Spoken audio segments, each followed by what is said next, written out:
Hello there. I finally made it on the air. Finally, it's been one series of chaotic things going on after the other. Just when I thought it was time for me to get on the air, I discovered that my air conditioner was leaking water through the front, not at the back, through the front in my kitchen, water all over my kitchen floor that I had to mop up and go under my refrigerator, and also be sure I didn't have any exposed electrical cords or anything where I could get fried in the process. It's really, for me, yucky weather. I'm that rare person. I hate hot, muggy summer weather. I do not enjoy it. I thrive. Like the time I was in Boston and it was almost 0 degrees, and God only knows what the wind chill factor was. I was in heaven. When it's cold, I feel motivated. I can concentrate. I can think. I feel refreshed. I feel weirdly comfortable. So you can imagine how I do with this 97-degree crap that we had today here in Los Angeles. And still, hey, Kelly. And even now, I just looked on my phone. It's still 89 degrees as of 6:15 p.m. here in LA. And also because I'm on an upper floor of an apartment building. It's an older apartment building, very charming building, built in 1941. I love the character of it, the crown molding and the Art Deco fireplace and the hardwood floors, but it's an older building. It's not as well insulated. The wiring is old in this building. So like if I want to run my air conditioner and I want to make coffee or toast, I have to turn things off. I can't run appliances together or my fuses blow out. Welcome to my world. Yes, here I am. Hi, Paula. Thank you for joining. I'm here bitching and moaning about the heat and the humidity, but I do not enjoy it. Not one little bit. In fact, I apologize for the sound of the fan going in the background here. I tried to do shows without the fan, and I found the consequence of that was I would have sweat just rolling off of me, and plus I'd just be getting uncomfortable too. I get to me, heat feels like an anxiety attack that will never go away. I just don't like it. I don't like it. I'm very uncomfortable in it. Probably the only good thing about it. What was it, Kelly? You're so looking forward to sweater weather. Me too, though I don't think that's going to be in the foreseeable future, because I know here in LA it's supposed to, this heat wave they're now forecasting may not go away until about November. That's right, November. And I've lived here some years where I have seen that happen. I remember once I was having Thanksgiving dinner with some friends, and it was so unbearably hot, we had to take our turkey and all of our fixings out to the back picnic table and just eat outside. It was so hot. And then I think it was 2 weeks later, I was trying to put up a Christmas tree, and 3 fans blowing on me, tank top and shorts on, sweat dripping off of me onto the Christmas ornaments. And to make it further surrealistic, they were playing Christmas commercials like Dean Martin, Sleigh Bells Ring, Are You Listening? And it's like 95 degrees. What do we do? What do we do? Bitch and moan, complain, and it doesn't change a thing. But I was watching the weather forecast over the weekend. It was already pretty darn hot here. And we're not supposed to say weatherman or weather girl anymore. We're supposed to say the meteorologist. The meteorologist said, we have a heat wave coming in. I'm like, well, what the hell do you call what we have right now? Well, you mean it's going to get hotter? And almost in response to me, she said, it's going up 15 to 20 degrees. I'm like, the famous Edward Munch painting, The Scream. That was me. That was me. I was like, why, God? Why? Why are you doing this to us? And this is supposed to go on for the whole week. the whole week. Oh, Paula, thank you. Sent sparkles for 2 jewels. Well, that's so nice of you. Thank you so very much. Uh, it's nice to get sparkles and jewels. And, I'm going to try to work on some artwork tonight after I finish the show. I don't know how long I'm going to be on this show, frankly, because it is so hot and uncomfortable right now. But one of the few blessings of this heat is that my paint dries fast. My paint dries fast, because I work normally in watercolor.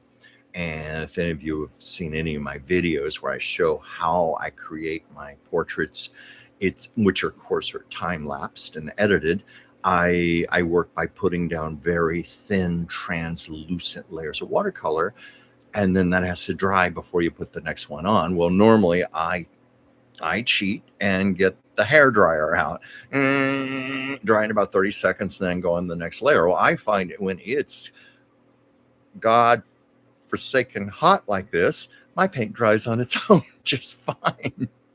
So I guess that's making some lemonade out of my lemons. No, daiquiris out of my lemons. How are you guys doing?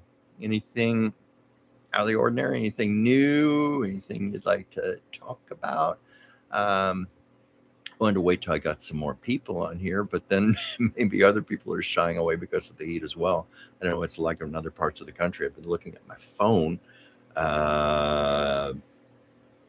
Let's see here. What is it elsewhere in the world right now? Because I still have some of my world settings on here. Like when I was in London and I was in Rome in April, early May, and I still have my settings on my phone here. And of course, Italy gets unbelievably hot this time of year. I think it's not unusual for it to get up to like 118 degrees or something in southern Italy. Well, I see here in Rome, of course, it's nighttime there right now. It's 76 degrees, but oh yes, tomorrow it's going to be 94 degrees, so it's not quite so bad. Actually, a little cooler than it is here. So someone's texting me here. Sorry. Okay. Sorry about that. Multitasking, broken focus here. I've been spending my day working on a lot of projects, making my phone calls for Dr. Whimsy as her assistant, but I've also been working on several art projects and some writing projects, and I'm also trying to get my Oracle cards finished. I've talked about those many times. I am determined to complete those by the end of the year and get them published, or if I have to, I will self-publish them. And let's see, what's that, Kelly? We've had rain and storms with 13 weekends in summer. So with 13 weekends in summer so far, I have 8 had storm warnings. So I hope you're okay. I know some areas are getting tornado warnings right now, with all this weird pressure right now. And all these weather fronts, according to the meteorologist.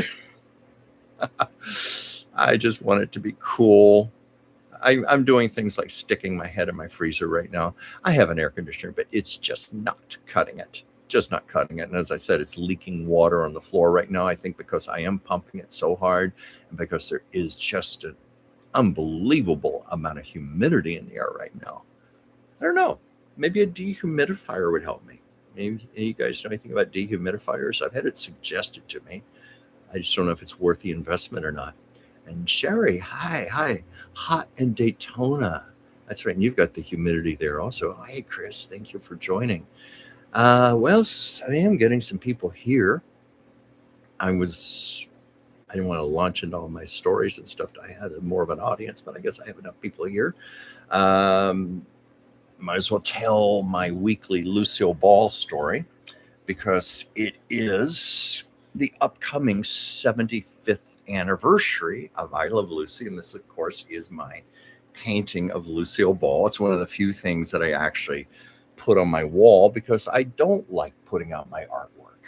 I don't, because I'm too much of I think one of the biggest problems is I'm a big perfectionist, and I tend to overanalyze my work. I tend to stare at it too long. I tend to find mistakes. I find things I want to change. So when I put things on my wall, it's like a curse. So I've just learned, keep my place neutral. Don't put up too much of my own art.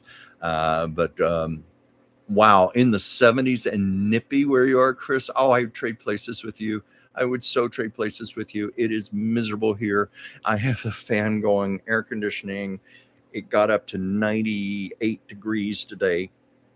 And I understand it's going to do it tomorrow and the next day and the next day and the day after that and the day after that. And even beyond. So, Chris, yeah, you don't put up your art either. You're probably like me. You like to keep a like a neutral environment as far as that goes. You know, I know you love to decorate. I love to decorate. We love beautiful things, but no, I don't want to put up my art.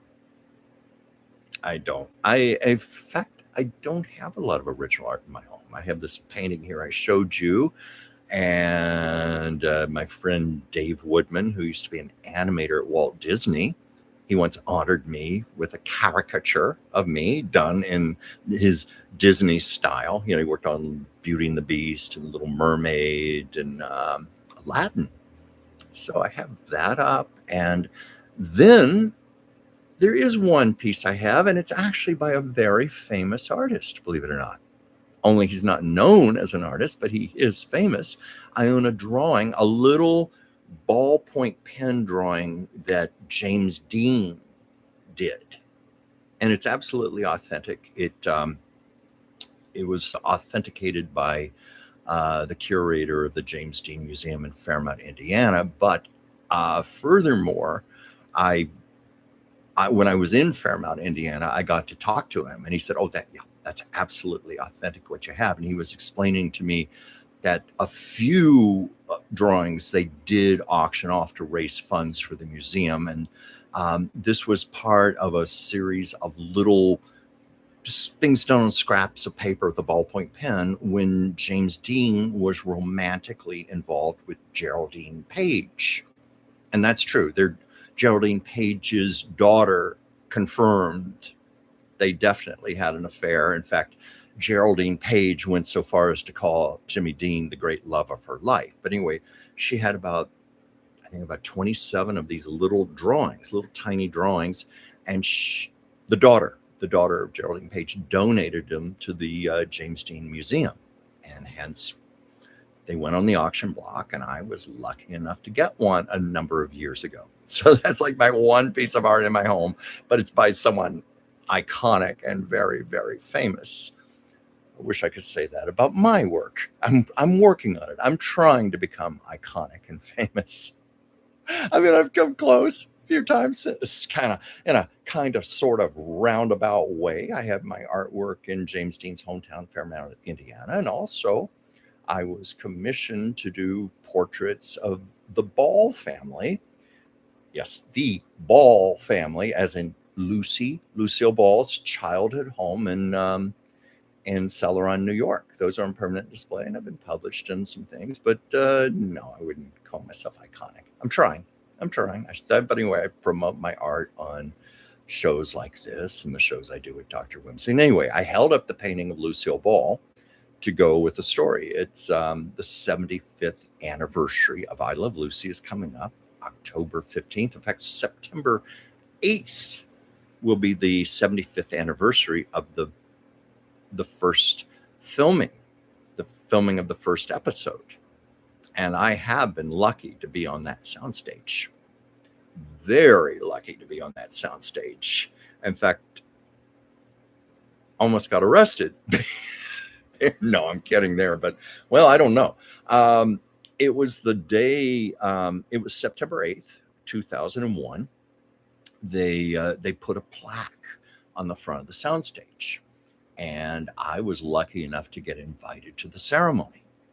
So I was there, and there were still a number of people from I Love Lucy still alive who were there to speak, and it's a lovely plaque they put up honoring. At the time, it was for the 50th anniversary of the show, and I wanted to go inside the soundstage. I thought, I'm here. I'm here. There's the doorway. What's wrong with me stepping inside for a moment? Well, the security guard stopped me and said, no. I said, no, no, no admittance. And this was me, the little 12-year-old self, going, oh, please, sir, please. I've loved this show since I was 2 years old. And I've always dreamt of being on that soundstage where it happened. Could I please just stick my head in the door? No. No. Please, I won't hear anything. Could I just stand here in the doorway? No. You have to go. You have to go. I thought, what the hell? What harm am I going to cause by stepping inside for 1 second? So I was walking away and I saw the door open up and some people coming out. I thought, what the hell? I ran as hard as I could and I almost literally lunged and threw my body at that doorway, but the door slammed in my face and I had to give up on it. I thought, so close and yet so far. Was that about the person on the raft in the middle of the ocean with no drinking water, saying water, water everywhere, but not a drop to drink? It was almost like that, close, but no cigar. But flash forward to October 15th, 2001, which was, of course, the night of the 50th anniversary of the show. I got another invitation. This was because of my association with Bart Andrews and working on the I Love Lucy book sequel, which I've talked about how we came very close to publishing. But again, it's like training all your life for the Olympics and you make it all the way there and you're at the starting gate and the gunfires and you run and then you come in 4th place. You don't get a gold, you don't get a silver, you don't get a bronze, you get nothing because you came in 4th place. That's almost what it feels like when you come that close to publishing a book. I got it all the way to Random House. The senior editor of Random House wanted the book, but it was the money people that shot it down, because of the expense of all the legalities, all the fees that would have been owed to CBS, to the children of Lucy and Desi, the royalties for the photographs, the fact that you would have to have lawyers comb through the manuscript for any potential libel. It would have cost me money. I wouldn't have made anything on it. I would have owed money. So the book didn't happen. But one of the nice perks was I did get an invitation to the party being thrown for the official party for the 50th anniversary of I Love Lucy. And get this, it was being held on the soundstage where the show was filmed. So, yeah.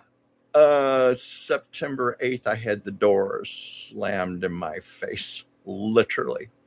October 15th, I was all dressed up and walking down the red carpet right toward the soundstage, only to learn the soundstage was being used for something else. And so they were going to have to do it on the stage next door. I Love Lucy was done on soundstage 2. We were having it on stage 4. And stage 4, interestingly enough, is where Burns and Allen did their show. And if I'm not mistaken, it's where the Beverly Hillbillies later did their show. I think, or Green Acres or one or the other, they did it there. So that's where they had the party. And they had a lot of people still alive who worked on I Love Lucy. So that was quite a thrill to be there for that. But it was during a quiet moment. I stepped outside for a moment and I noticed the door to stage 2 was wide open, propped open. Lights were on in there. I thought, well, would it hurt to just walk over there and stick my head in the door?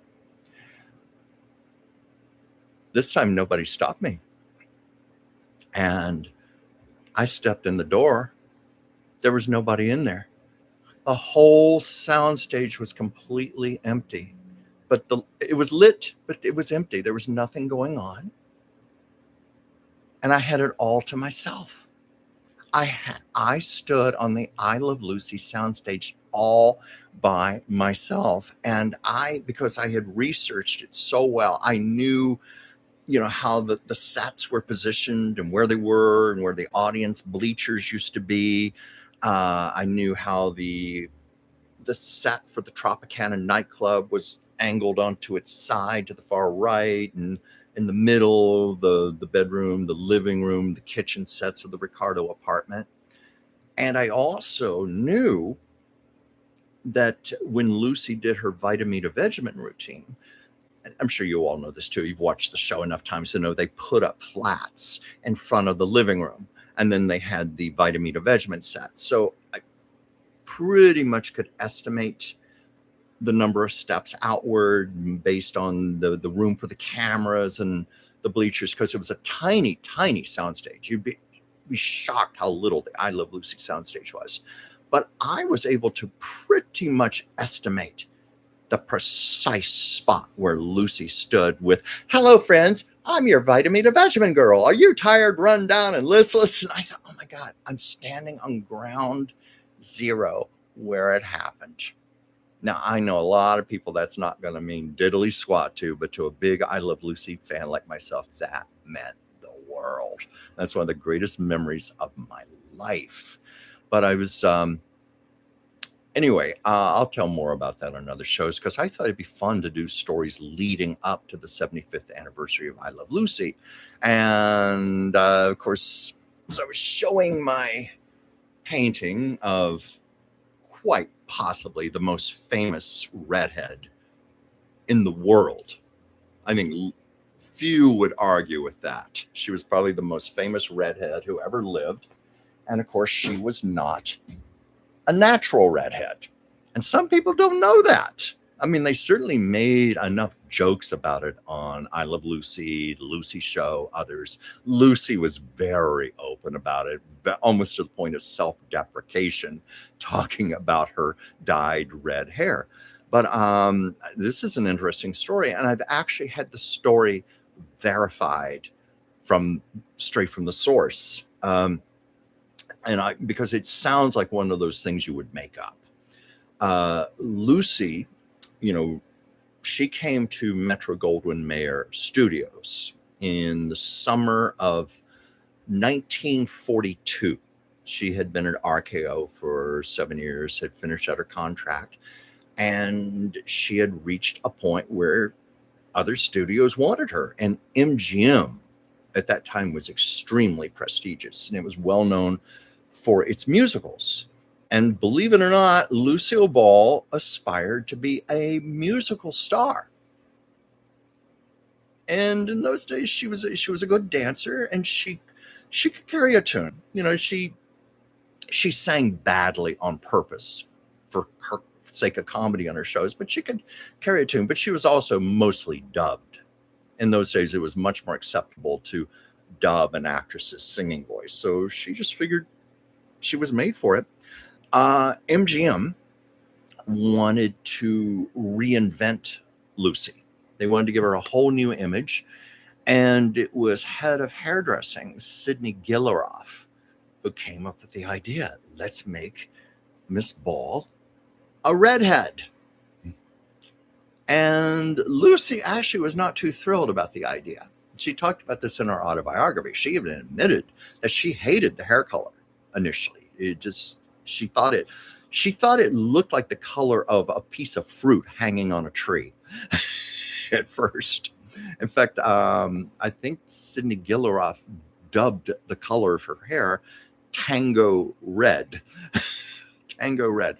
But in any respect, the transition was not done at the hairdressing department at MGM Studios. She was sent to a beauty salon on the Sunset Strip, and it was a woman named Irma Cusley who did the transformation. And Irma went on to be Lucille Ball's personal hairdresser and also her hairdresser on her shows. Irma was on I Love Lucy, Lucy Show, Here's Lucy, all of her shows, even after Lucy, of course, was wearing wigs. And Irma would even style the wigs for Lucy. And Irma lived to be almost 100 years old. I got to meet her several times. Really, really great lady. And I read in a biography this story. I thought, oh, this doesn't sound true. This doesn't sound true. But the claim was the first time Lucy's hair was dyed red, it turned green, bright green. And so when I had the chance to talk to Irma Cusley, I said, is that true? She said, it's 100% true. It happened. And I know because I'm the one who did it.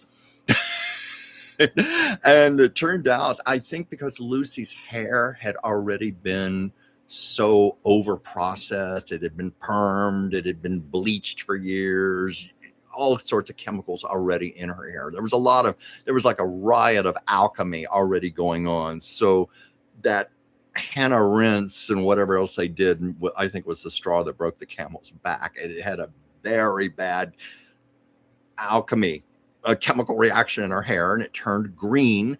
And Irma said when they tried to correct it, it just got, sorry, my contact lens here, it just got worse. And this is a big fear of mine, getting a contact lens, something under my eye. Sorry.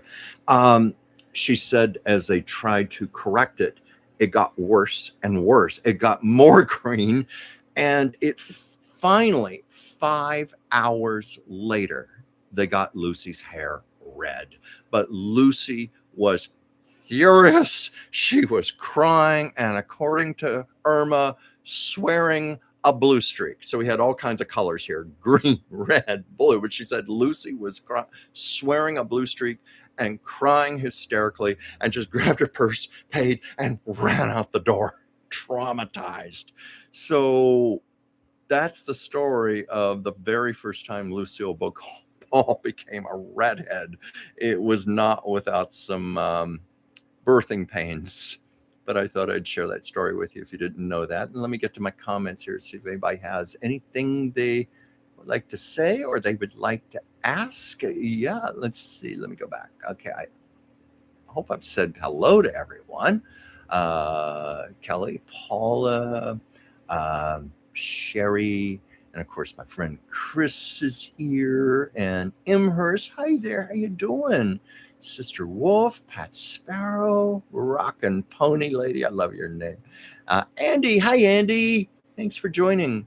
And Sister Wolf, I still have candy from Lucille Ball. It was sold in the 70s. No, I'm not going to eat it. First, I thought maybe you were one of the kids in Beverly Hills because, trick-or-treaters would knock on Lucy's door. And for a number of years, Lucy would dress up. Remember the I Love Lucy, the witch that came out of the well? Come over here, little girl, and sit down. You remember the blacked out teeth and everything, and the bright hair and everything, the Queen of the Gypsies? Lucy would dress up like that.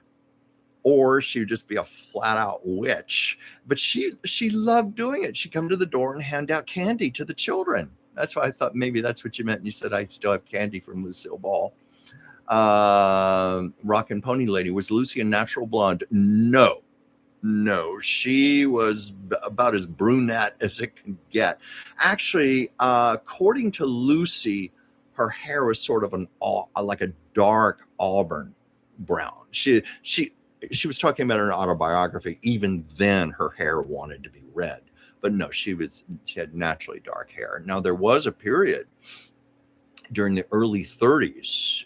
Lucy was a platinum blonde. That was the Jean Harlow era.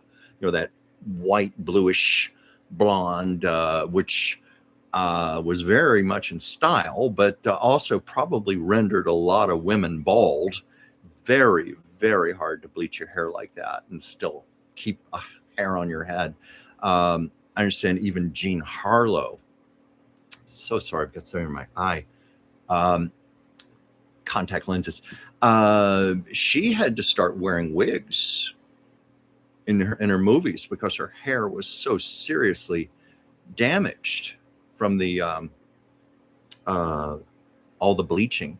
And I saw a biography. I mean, you may remember that show A&E Biography, and they were interviewing uh, someone. I can't remember if it was a man or a woman. They were quite elderly, and they were in the hairdressing department. And they said that poor Jean, MGM would work her 6 days a week, and then Sunday, her one day off, she had to spend that getting her hair bleached. And to get that white blonde, it takes hours, even just to do the roots. I have a very good friend who went platinum blonde once, and she said it was about a 9-hour process to do it. And she also said it was just disastrous for her hair. She had clumps of hair breaking off, and all. You just can't do that to hair, touching up the roots constantly and everything without having a lot of breakage. But that was Lucy. She was a platinum blonde for a while. She was a platinum blonde when she came out to Hollywood in 1933 to be one of the Goldwyn girls in Eddie Cantor's musical Roman Scandals. She was one of 12 of the Goldwyn girls. And I've told that story on here, how it was quite fortuitous the way she came out to Hollywood, because one girl's mother did not want her to go to Hollywood. And Lucy was a very last minute replacement. She didn't even have time to audition. And Lucy said that was probably to her advantage, the fact that they just took her almost sight unseen. It was a very quick signing. And 3 days later, she was on a train coming out to Hollywood. And shall we say the rest is history? Let's see, there's some other stories here. Sister Whoop, yes, yep. And she would give them the candy all dressed up and scared the kids. Yeah. Andy, hey, Chuck, did you ever get a chance to do research on Ted Lewis? No, I'm so sorry. I didn't. I'm not too familiar with Ted Lewis. Maybe you could tell me a little something about him, Andy. Now, did anybody have any questions for me? Any topics or anything you'd like me to bring up? Anything? I usually count on you guys to be the lifeblood of this show. And I find that many times I don't have to prepare because you always give me material and I can just take it from there. But Andy, it looks like I should have done some research on Ted Lewis. So sorry about that. Frank Nelson stories. Well, not a lot. Of course, I'm very familiar with Frank Nelson. I know that Frank Nelson, well, first of all, Frank Nelson, for you people who don't know, is probably best known for shows like I Love Lucy. Like he played Freddie Fillmore, the game show host. Yes, that was his trademark expression. Yes, and he was later one of the Ramsey neighbors on the I Love Lucy episodes when they moved to Connecticut. And he also had a really prolific career on radio shows during the 30s and 40s. I mean, you can't miss him. That voice was so distinctive. And he played so many characters. That's right. Yeah, Frank Nelson was on Jack Benny. I love the Jack Benny radio shows. I think I like those better than even his television work. And there's something like over 900 Jack Benny episodes in existence. That was one of the best preserved of any radio series. There are Jack Benny shows going back to the very beginning in 1932 when the show was being sponsored by Canada Dry Ginger Ale. And of course, it really found its niche when Jell-O, the General Foods Jell-O, started sponsoring the show. It became known as the Jell-O Show, and Jack Benny and Jell-O were synonymous with each other in the way it would be worked into the plot of the show and the commercials and the songs. I mean, I understand Jell-O sales skyrocketed in the 30s because of Jack Benny.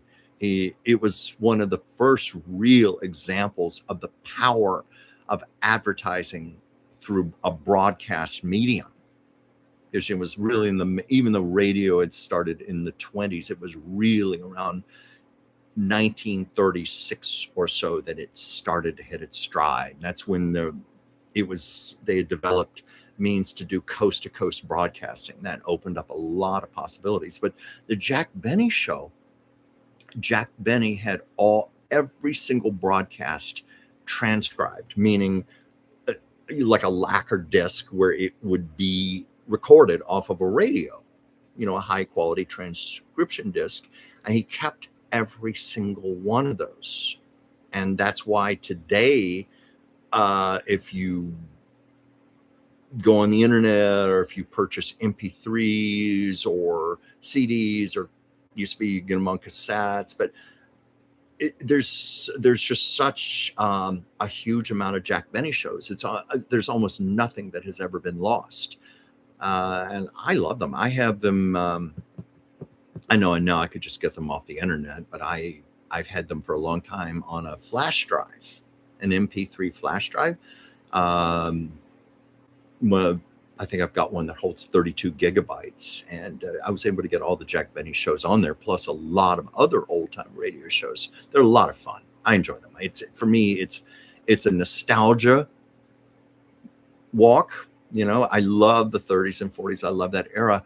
And there's something about listening to a radio show that was done live in the moment. When you're listening to the recording of it, you're hearing it and experiencing it exactly as someone did at that time live. You're hearing the commercials, everything. And I think it's the closest thing to time travel. You can really vicariously feel like you're back at that time. And also, I'm always amazed at how good the writing was. A lot of the comedy, even when it's topical, still holds up. It's still funny. The dramas hold up well. And also, radio in that era gave us a chance to experience a lot of the great entertainers of the turn of the last century that we wouldn't have been able to experience any other way. I mean, some of them did an occasional movie or something, but a lot of the people like Al Jolson, for example, he comes to mind, Eddie Cantor, Fanny Bryce. They did a lot of radio work, so you got to experience their genius that way. And thank goodness we have at least some record of these performers. So anyway, that's getting off the track about asking if I have any Frank Nelson stories, but it did segue into some old radio. But Kelly, don't apologize. Thank you for being here. I'm very grateful for you. And he was on Sanford and Son too. Yeah, someone else who Fibber, McGee, and Molly. Jim Jordan, who played Fibber. After Molly died, he reinvented himself a bit, doing little guest bits on sitcoms and things. And I think he was doing things well into the 1970s. I believe he appeared on, I don't know if you guys remember Chico and the Man, Freddie Prinze, Jack Albertson. I know he's an episode of that. Let's see, what else do we have here in my comments? And Poet, hi, thank you for coming on here. I appreciate it. Chris, did Lucy and Desi drive herself to the studio, or did she have a driver? Well, that's kind of a yes and a no there, Chris. Lucy was, she was very down to earth. Both of them were. They had no qualms with driving themselves. In fact, many times when Lucy was at MGM Studios in the 40s, I know for a fact she was driving herself then, because there's the story of how, it's a famous story about how Desi would be performing in the nightclubs on the Sunset Strip. He'd be up all night, where Lucy, on the other hand, would have to report early in the morning at the studio at MGM. So about 4:30 a.m., they would meet at the top of Mulholland Canyon in both their cars. It was their only chance to see each other. So they were definitely driving themselves then. But Lucy, I was reading that she had a chauffeur. In fact, I have met the chauffeur, a wonderful man named Frank. I'm trying to think of his last name. He was very sweet, and he sat down and told me some really good stories about Lucy. In fact, he told me probably more than Lucy would have wanted him to tell. And I'm going to be respectful and not tell those, because some of them aren't. Well, he adored Lucy, but he did give away some secrets that I think she would have liked to have kept secret. But Frank told me the reason she had a chauffeur was nothing out of arrogance or anything like that. Like, ooh, I'm a big star and I'm going to be driven. No, it was practical. Lucy would use the time in the car to memorize her lines and go over her script, or sometimes she would have business to work on. So that's why it helped her to have a driver so she could do that. But Frank told me there were days where Lucy'd say, oh, move over to the side of the seat. I'm driving today. So that's why I say it's yes and no. Many times she did drive herself to the studio. I'm sure Desi did also. And oh, you've seen her 72 Mercedes. I think that Mercedes is in Jamestown at the Lucy Desi Museum. I think they have that on display there, or at least they used to anyway. And I think this is a good way to segue to a story. I don't know if you know this, Chris, but my license plates on my car say ILV space LCY. I Love Lucy. And there is a story, I promise you, that ties in with that Mercedes. They came from my dear friend Bart Andrews, who got them back in 1976 or 77 for his BMW. And Gary Morton, Lucille Ball's husband, approached Bart and said, Lucy wants those license plates for her Mercedes. I'll give you $500. Bart turned him down, said, no, I'm not giving up those license plates. So Lucille Ball did not get the plates. Guess who got them? Me, many years later, after Bart had suffered a series of strokes and he couldn't drive anymore. And he said, look, I want to give you those plates. Would you like to have those plates? I'm like, yes. Yes. So those I Love Lucy plates have been on my car. Well, not just like three different cars over the course of 32 years, but they're on there. And I look at them, I think of Bart. They have a lot of sentiment there, but I also think Lucy wanted these. I have the plates that Lucy wanted, and by every right, she should have had them because she was I Love Lucy. But anyway, that's why they're not on her Mercedes-Benz, the one that you probably saw, Chris. Oh yeah, Joan Fitz. Remember when she taught Ethel how to drive? Yes, of course. And Red Rose. You're late. Hope all is doing well. Everything is just great. I'm glad to have people joining on here. Yeah, it's wonderful. Did anybody want to ask me anything? I have another topic or anything Lucy related. This is what I love. I have a head full of worthless information. I say that facetiously, but that's what Bart Andrews used to say. He said, Chuck, you and I have heads full of worthless information. All of this trivia on I Love Lucy and other old TV shows and old Hollywood, but it's what I love. So what? Joan Fitz, what great plates. You must get lots of comments. Actually, not as many as you would think. Not many. I think it's because I live here in Southern California where people aren't fazed by that sort of thing. But I've had a few people pull up to me and go, I love Lucy too. What's your favorite episode? And there was one time my friend Michael Stern, who was Lucille Ball's best friend, and he's got license plates that say #1 Lucy fan. And there was this one time, just by total happenstance, we were both driving on the freeway at the same time, and our cars were side by side, and people started honking their horns at us. It was really, really funny. And then there was the time, they used to do Lucille Ball conventions here in Burbank, in the late 90s. And somewhere I've got a photograph of everybody who had a car with some kind of Lucy related license plate, and you'd be surprised how many there were. We lined all of our cars up and we took a picture of all the plates. I don't know where that picture is right now. What was this? Red Rose. I have a yellow vet. Nice. My plate says 007. I get compliments about both the car and my plates. That's great.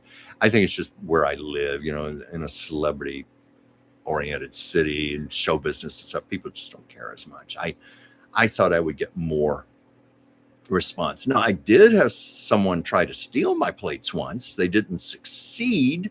I had my car parked in Santa Monica, and I was having dinner with someone, and I came back and I found one of the bolts removed, and my front license plate was dangling down. Apparently, they couldn't get the other bolt loose.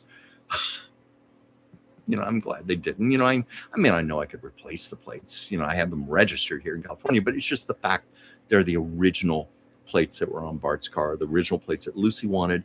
And also, you want to talk about things going full circle. When Bart's written several books. He wrote, I have to speak of him in past tense because he has passed on. I still think of him as still being here. He wrote several books about I Love Lucy and Lucille Ball, and one was a coffee table picture book about the life of Lucille Ball. Just beautiful, beautiful, sumptuous book covering her life, and Lucy herself adored it. In fact, she even bought up copies of it to send to people as Christmas gifts that she signed, and she would also do signings at celebrity auctions of the book. That's how much she loved it. But anyway, on the inside of the dust jacket, there's a photograph of Bart's I Love Lucy license plates. And I first saw that book back in 1981 when I was living in Richmond, Virginia. There I am seeing the picture inside the book, and no idea one day not only am I going to know this man, not only am I going to be working with him, but those plates are going to be on my car. That's, life can be funny like that. What was this, Andy? You're doing double duty work here, and also Amazon shopping. I need curtain rods for my personalized made Three Stooges curtains. Oh wow, you got Three Stooges curtains. Oh, I bet those are cool. Well, it's not the first time someone's going to be double dipping, double multitasking, watching me, and they've got their phone and they're on Amazon or Facebook or something else. You just caught me checking some text messages here. And Joanna, hi, thank you for joining. Thank you. It's nice to have lovely people here surrounding me. It's a good feeling, as I've said, when my work with Dr. Whimsy, I'm her real life assistant, and I make calls to people all over the country, and I enjoy it. I enjoy that. I love getting different perspectives. Sometimes we'll talk about politics and a few things like that, and weather. But there's not a day that goes by I don't talk to somebody in Florida and somebody in Washington State and someone in New York State and sometimes someone in Hawaii, Alaska. It's really great. And some of you people are here on this show. Many of you join when I do the show with Dr. Whimsy on Tuesdays and Thursdays. But it's just a really nice feeling of community and knowing some of you personally and getting your love, getting your energy. I really, really appreciate that. So anybody want to ask me anything? What was that, Andy? I'm also pre-ordering the original He-Man cartoon that comes out tomorrow. My friend Dave Woodman, I was talking about the Disney animator. He worked on the He-Man cartoon series, the original one. What was it, back in the 80s, early 90s? I'm not sure. I never watched it myself. Dave's quite fascinating. We've had a lot of interesting conversations. I love fellow artists, fellow writers, musicians, dancers, creative people. I always love to talk to people about their creative processes. What was this? Hey, remember when Johnny Carson was on Jack Benny? Oh, yeah. Johnny Carson and Jack Benny were fairly close with each other. In fact, Johnny Carson admitted that he based a lot of his comedy style and his timing on Jack Benny. But I do remember that. And Jimmy, hi, thank you for joining. We were texting a little yesterday, sharing some pictures, and I was sharing with you my Carol Burnett artwork. But anyway, I was getting back to Dave. Dave we shared a lot of conversations about uh, what it is to grow up as an artistic child. Notice I didn't say autistic, I said artistic child. They sound a lot alike, but nonetheless, I've had this conversation with many creative people. We were often very misunderstood when we were kids, and lots of times, grown ups, our parents, our family, and our school teachers didn't know what the hell to do with us. They didn't know how to teach us properly. And I don't think Dave would mind me saying this. Oh, Jimmy, thank you. Oh, God bless you. Thank you for that. That's so generous and kind of you. I'm I'm speechless, Jimmy. Thank you. Thank you. In fact, I'm so speechless I forgot what I was saying here. Thank you.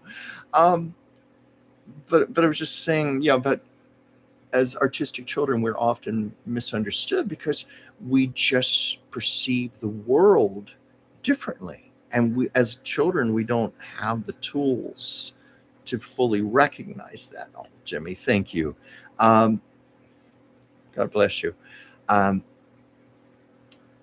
we haven't developed the tools to adapt and fit in. We just think, well, what's wrong with you? This is just normal to us. But Dave was telling me, I don't think he's watching the show, and I don't think I'm revealing anything he hasn't told publicly himself, but his fifth grade teacher kept calling him stupid. And I'm going to say this about Dave. He's one of the smartest people I know, one of the most inventive people, very high IQ. So for a teacher to call him stupid, I think we know who the stupid person was here, but nonetheless, he didn't fit in to conventional teaching mode. And so she called him stupid and what's wrong with you? And she tried to fail him, tried to hold him back for the fifth grade. And I was telling him I had things like that too happen. I had teachers call me stupid, and I can't tell you how many times I had adults say, "What's wrong with you?" Thankfully, we come around and we come to recognize. And sometimes it takes until we're adults, but we come to recognize that what were being perceived as our weaknesses, and maybe they were trying to convince us that they were our weaknesses, were actually our strengths and what made us special and what made us stand apart.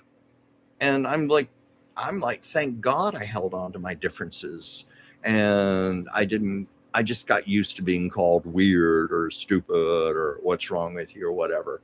In fact, if I could go back on a time machine, some of those teachers, I'd like to look at them and say, what's wrong with you? Are you stupid?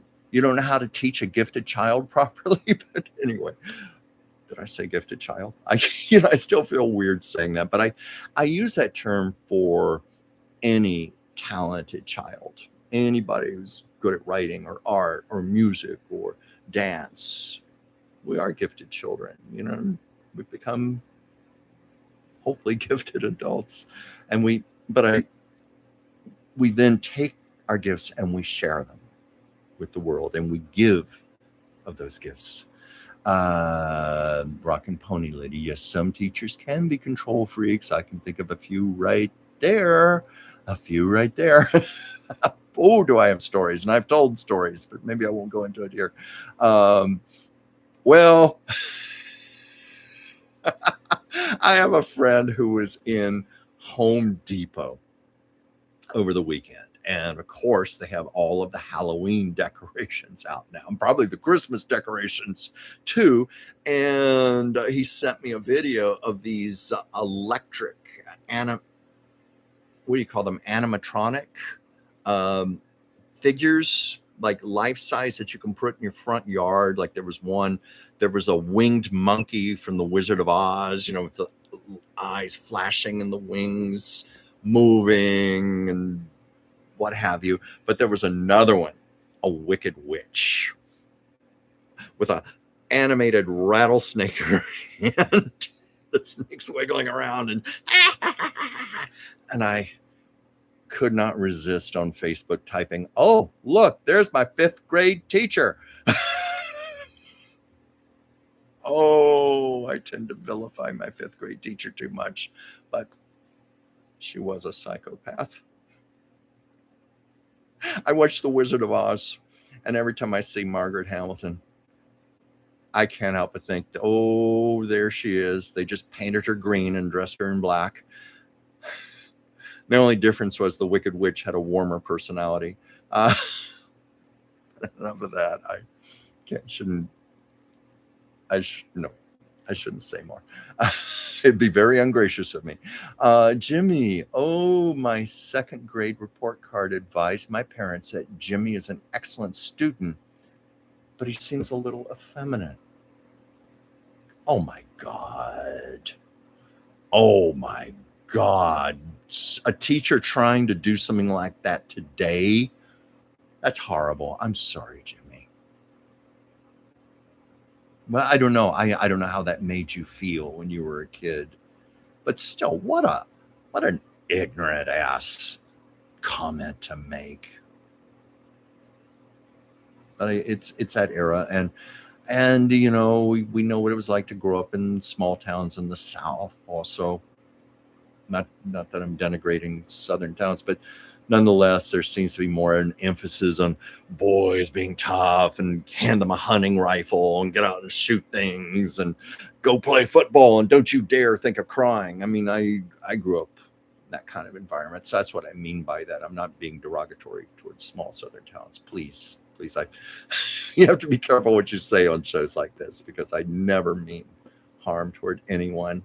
Red Rose, I love watching the Red Skelton Show also. Red Rose, on YouTube, there are a lot of the original Red Skelton shows, the original videotape masters, including both the black and white and the color episodes, the full hours. Just go into YouTube, Red Skelton Show, and if you haven't done it already, you will be in heaven. If you're a Red Skelton fan, I adored him. Jimmy's going, tell all. Oh, I'll tell him private. I don't want to get too. I try very hard not to be mean-spirited, and also take my own accountability and things and all. But yes, there's a lot I could tell about my fifth grade teacher. A chutney. One love. Hi, everyone. Hello. And Rockin' Pony Lady. Chuck here. Kadam1472 is here. Jimmy. Because you're such a talented performer, I don't know if you still do anything, like if you've ever done one-man shows or comedy acts or anything like that. You could always do a little send-up on your second grade teacher.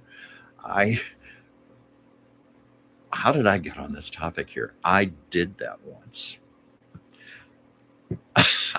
Back when I lived in Richmond, Virginia, I was part of an improv comedy group that used to perform at a local nightclub. It was a little bit of like Second City TV and Saturday Night Live, where we do our comedy sketches and do improv, and we would create characters. Was a couple of weeks ago when I did the play Greater Tuna, and I played 10 different characters, and it was like heaven to me, because as a kid, I always wanted to be on the Carol Burnett show. I wanted to be a regular. I wanted to do comedy characters like Carol Burnett did, and so that play gave me a chance. But when I was in the part of this comedy group, we made up characters. Well, I did a character, a fictionalized version, but heavily satirical version of my fifth grade teacher. I got this gray wig. I got these really ugly horn rim glasses, and I put on this blood red lipstick and this black top with pearls. And one of the things you got to understand about, I'm just going to call her Mrs. H. Okay. I'm going to be dignified here and not name her. Mrs. H snarled when she talked. And she, I never in my life went by Charles. My parents called me Chuck from the time I was a baby, but I had to go through the whole fifth grade as Charles. I will never forget that snarl when she talked. That's what I mean. She looked like Margaret Hamilton and the Wizard of Oz. She had the pointy chin, the nose, that snarl, and she talked. So anyway, I did a send up of Mrs. H, and it got such a response from the audience that I had to bring her back for several more shows. And I had people coming up to me afterwards going, "You scared the shit out of me. I had a teacher just like that." People saying they were literally scared. You know, like people say when they were children, they were scared by Margaret Hamilton and the Wizard of Oz. People said, "You scared me. I had a teacher just like that." I guess we all did. We all did. So, Jimmy, maybe you could do something with your second grade teacher like I did with my fifth grade teacher. Okay, let me get back to my comments here.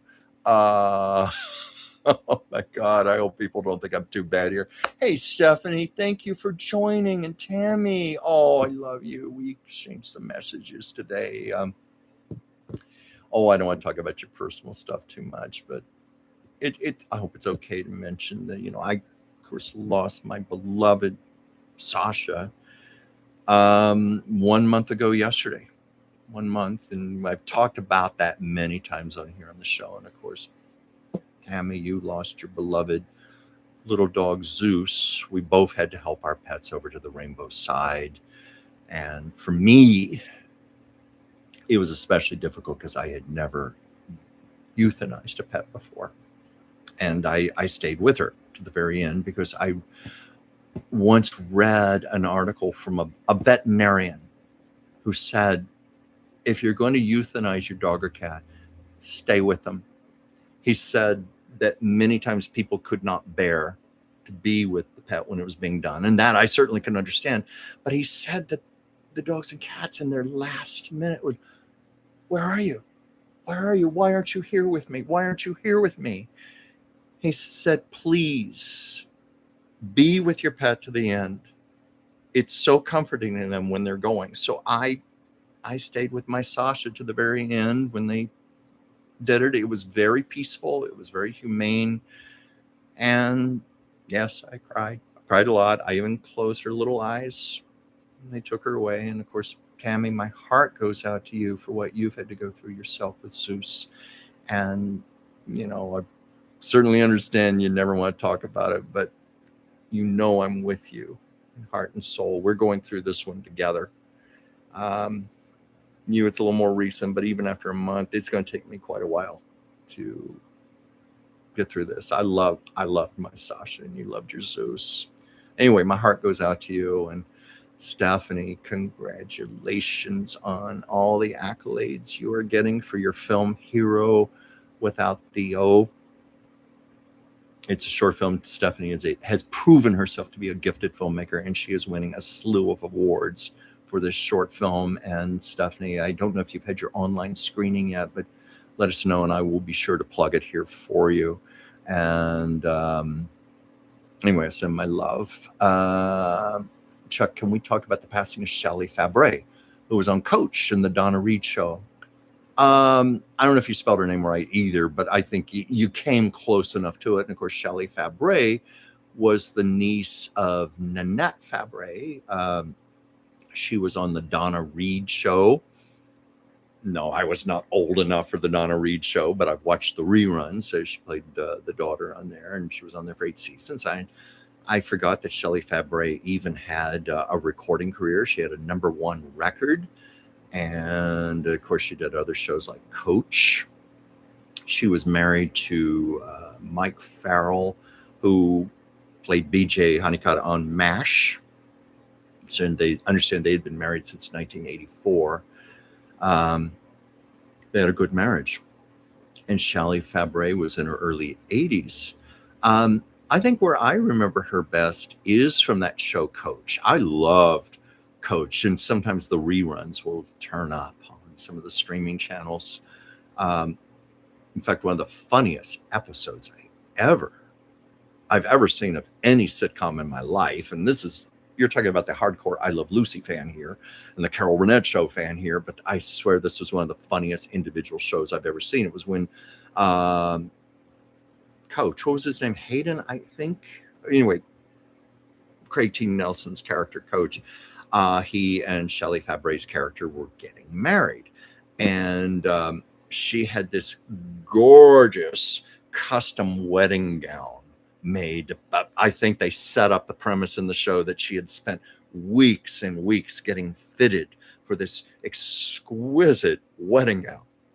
So flash forward, Coach and I'm forgetting the names of the characters because I haven't watched the show in so long, but Coach and Jerry Van Dyke, they're just sitting there and a package arrives. And of course, it's her wedding dress. It's just been delivered. It's all in the box and it's sitting there on the table. And they have a fireplace behind them and the fire's going. And they're just sitting there. Aren't you curious about what her wedding dress looks like? I heard that she spent weeks fitting for this. Yeah, I hear it's quite something, and they're just, well, they end up opening up the box and they pull out the wedding dress and the train goes into the fireplace and the whole dress starts going up in flames. And one of them grabs a poker and starts beating it, and there's black soot going all over the dress, and the dress is going up in flames. And I was laughing so hard. The next day, I literally lost my voice. I was hoarse and I had laryngitis. That's how hard I was laughing. That was one of the funniest things I've ever seen. Have you guys ever seen that? The wedding dress going up in flames. I bet you it's on YouTube. I'm going to try to find it. But anyway, those are some of the things I remember about Shelley Fabre. I don't know. Maybe some of you out there have some things to say about her. I mean, she lived a long life. She brought a lot of happiness to people, made a lot of people laugh. And to me, that's a very good life. Let's see. Oh, and Chutney One Love. Oh, I like your name. Andy, you love the show with Amen Sherman Hemsley and the pastor. I never watched that. I know what you're talking about. And I think they did an episode where they had Marla Gibbs guest star on there. I'm not sure. And I also, Marla Gibbs had her show. Was it 227? Was that what it was? I almost want to say Room 222, but no, 227. And I think they had Sherman Hemsley guest on that show. And of course, we know from the Jeffersons, the dynamics they had of their characters, pompous George Jefferson and Marla Gibbs, standing up to him and all. Well, anyway, they reversed the formula where it was her bullying Sherman. But I never saw the episode. I just heard about it. But I'm sure they had a lot of fun doing that, just doing a send up on their own characters. And I understand they were very close friends in real life.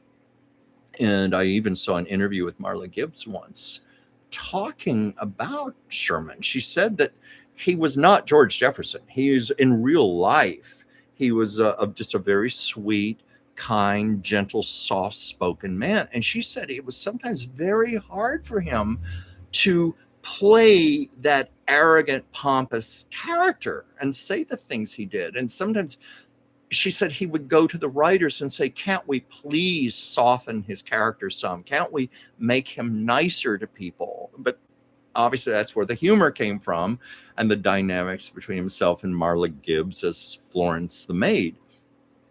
But she said that he suffered from a lot of insecurity. And many times he would worry that he wasn't going to remember his lines or he was going to freeze up in front of the audience or something. And she would have to give him pep talks and reassure him. And she said something else that was interesting in the interview. She said that his timing could be just a little off. But she said the weird thing about videotape, and she said she didn't even understand this herself, but videotape, it's like a mill of a second where it slows down time just a little bit. And she said it was just enough to correct his timing and make it perfect. And she said for the life of her, she couldn't understand that other than it was like an act of God or something, like the angels were with Sherman guiding him. What was that, Andy? That snarl reminds me of Carol Burnett when she said, George. Oh, yeah, that was Zelda. Zelda. Oh, that was a funny character. If you want to see something really funny, Stephanie and Tammy, you know this. You know how I love Carol Burnett, and I know you do too. There's a wonderful thing on YouTube. I see it pop up on Facebook, but it was the year Carol Burnett was being honored by the Kennedy Center. I think around 2001, and they always do the thing where they have a piece of entertainment after they do the tributes. And it's a piece of entertainment geared specifically for the star being honored. Well, because Carol Burnett is so beloved, all of these big, big stars got together to surprise her, and each one dressed up as one of her characters. Kim Cattrall from Sex and the City dressed up like Zelda.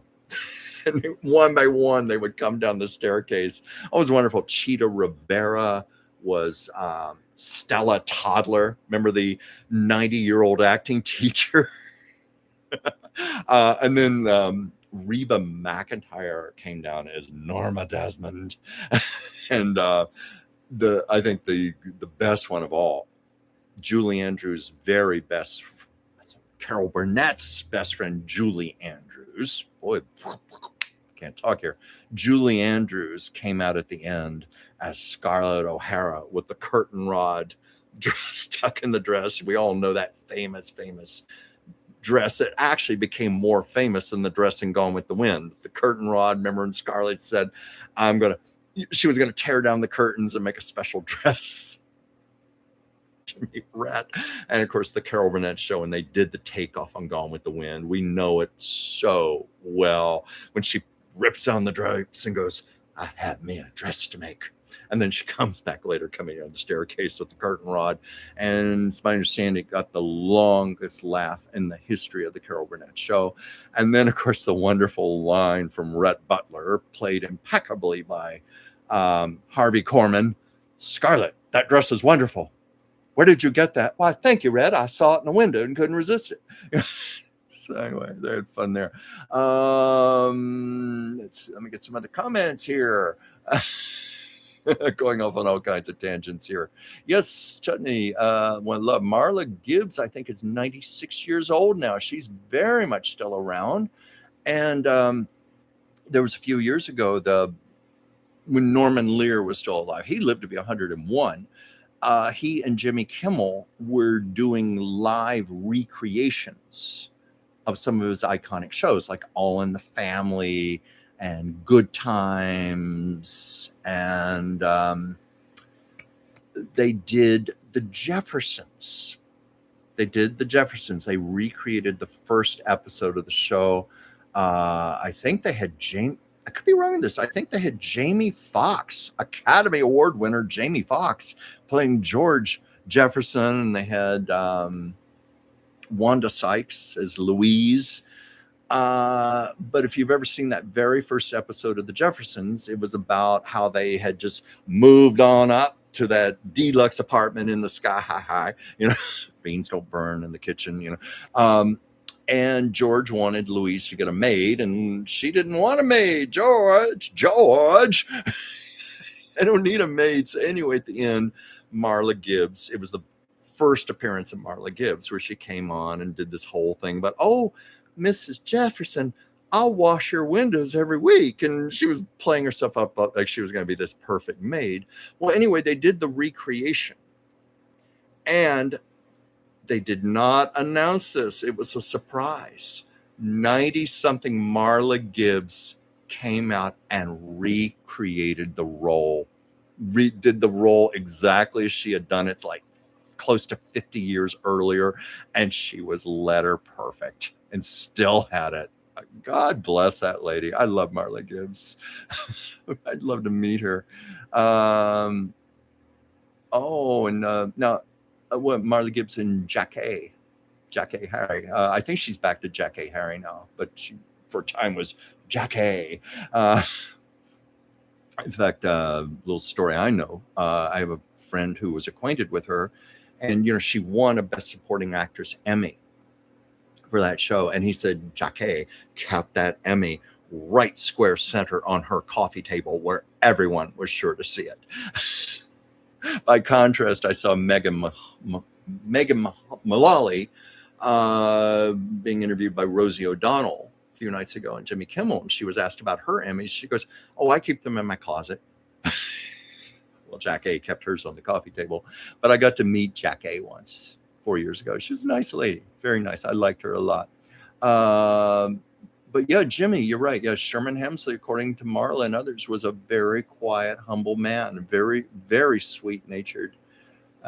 He just lucked into that role, and he played the hell out of it. What was this, Jimmy? Norman Lear held out to bring him on All in the Family until he finished his theater gig. Yes, that's absolutely true. He was starring on Broadway. I think it was the musical Pearlie. And I think that was also with Leslie Uggams. And I don't know if Sherman won a Tony Award for that or he was nominated. But anyway, he was quite a hit on Broadway at the time. And Norman Lear was responsible for bringing a lot of Broadway stars to Hollywood and turning them into household names. Bea Arthur is a great example of that. Bea Arthur, most people didn't know who she was before Maude, but she was a big star on Broadway. I mean, won a Tony for Mame. Bonnie Franklin, she was in Applause with Lauren Bacall, very big hit on Broadway, but nobody knew who she was. Just came out here and did One Day at a Time. Jean Stapleton, Carol O'Connor mostly came from theatrical backgrounds and were not especially known to the public. But Norman Lear, one by one, made these people major, major stars. But the story was he wanted Sherman so badly that he had a temporary actor playing George Jefferson's brother. I think it was his brother who appeared and sparred with Archie and appeared alongside Isabel Sanford until they could actually bring in the real George Jefferson. And we know where that went. Really, they made history. They made quite an impression, he and Isabel Sanford. Isabel Sanford, I was always happy she got her due because she was someone who had played a lot of supporting roles. She was in Guess Who's Coming to Dinner, Katharine Hepburn, Spencer Tracy, and she even told a nice story in an interview about how she was, she was not a well-to-do actress. She was struggling to get by, and she had to take the bus to work, to the studio, to film. And Katharine Hepburn was talking to her, and she said, "You're taking the bus? Oh, well, we're going to do something about that." And Hepburn arranged for a car and a driver to come and pick up Isabel and bring her to the studio every day. So that was a nice thing to do. Yeah. But Jean Stapleton was even talking about when they were working together in All in the Family. Jean, a very talented actress. She knew talent. She saw it, and she said, "I knew Isabel Sanford deserved much more than this supporting role in this show." And she said, "I was so happy when she got her own show. She finally got to show what she could do." And Isabel Sanford was the first African-American actress to ever win a Best Actress in a Comedy Series Emmy. I think that Emmy streak was only broken many years later. Oh, forgive me. Quinta Brunson from Abbott Elementary. She won a Best Actress Emmy. But Isabel was the very first. She really got her due. And, I don't know if they still show The Jeffersons on Amazon Prime, but I've watched it from time to time. And, we all do that, go on Amazon Prime and just find a show to watch, something in the background. And I started to get hooked on The Jeffersons for a while. I forgot how good it was. And furthermore, I really saw how good Isabel Sanford was. I don't think I really appreciated her as a kid. I started watching her as an adult who's had theater and film acting training and comedy, and I could see her craft, her process, her impeccable timing, her presence, her delivery. And I'm glad she became a star. And there was a time I did get to see, well, actually not one time, because I did meet her. I met her very, very briefly. It was at that I Love Lucy 50th anniversary celebration I was telling you about. She was there, but I also saw her on stage once, and it was not under the best of circumstances. My sister and I still joke about this, because it was the night we were supposed to be seeing Barbra Streisand at the Anaheim Pond in 1994. My sister flew all the way out here from Colorado. It gets even better. She flew out here for two reasons: to see Barbra Streisand and to see Glenn Close in Sunset Boulevard, which was at the Schubert Theater. And she comes out here. The next morning, it's announced on the news that Barbra Streisand had laryngitis and had to cancel her show and was going to have to postpone it. And we're like, what? So after we got our bearings back, we thought, okay, let's go out to Century City. Let's go to the box office and let's see if maybe we can switch our tickets and see Sunset Boulevard tonight. Only to be informed that Glenn Close had laryngitis and her understudy was going to be going on in her place. And keep in mind, my sister had flown all the way out here from Colorado. So we took our chances that maybe Glenn would recover. She didn't. We had to see the understudy, and the understudy turned out to be wonderful, but it was the next night. What we did on the night we were going to see Barbra Streisand, there was this little silly little comedy play. I don't even remember what it was called, at the playing in Beverly Hills, and Isabel Sanford was starring in it. And my sister said, well, let's go see that. And this is not to begrudge Isabel or the play, but we were supposed to be seeing Barbra Streisand, and we were sitting there before the show started. My sister said, we were going to see Barbra tonight, and we're seeing Wheezy. We're seeing Wheezy tonight. And we still laugh about it to this day, the utter absurdity of it. Well, and for any of you who are curious, Barbra did do some makeup concerts. My sister flew out here again. So we got to see Barbra Streisand. I got to see her in another concert by myself. And we ended up enjoying Glenn Close's understudy, a woman named Karen Mason, who was fabulous. And I managed to see both versions, Glenn Close and Karen Mason. And I have to say that Karen was better. And I talked to other people who saw both shows who agreed with me. And I got to know one of the actors in the show who agreed with me. He said, yeah, Karen Mason's the better Norma Desmond. In fact, I guess I might as well tell this story while I'm here, since I've driven the car into this parking lot here. You know that Faye Dunaway was supposed to take over Norma Desmond. You know, after Glenn Close left the show, she was going to go to Broadway and do it. It was the rare case where they had the American premiere here in Los Angeles, and they did that because it was such a quintessential Hollywood show. And that's why Andrew Lloyd Webber wanted to do it here. Originally it premiered in London. But anyway, Faye Dunaway was going to take over the role. And it was maybe 2 weeks or so before the premiere, an announcement was made that the show was going to be canceled altogether due to vocal problems from Miss Dunaway or something. It was something. It was not good. She ended up suing over it. And I think she won her case. But the person I know, I guess I can say this, the man he's passed on now. Is a man named Edward Ivanko, wonderful, wonderful singer, beautiful man, who ended up moving back to his native Canada and becoming a priest. He became a priest in his final years, but he was in the production of Sunset Boulevard with Glenn Close. It was just a little role. Hawkeye, Remember when Norma Desmond goes, "Oh, Hog-Eye, let me point this light at you, Miss Desmond." That was him. But he was going to play Max in the version with Faye Dunaway. So he spent many, many weeks rehearsing with her. Well, there were all these ugly rumors flying all over the place and all this gossip about Faye Dunaway and Andrew Lloyd Webber and why the show was being canceled. Well, I had someone who was actually there, and I politely asked him, "May I please ask what really happened?"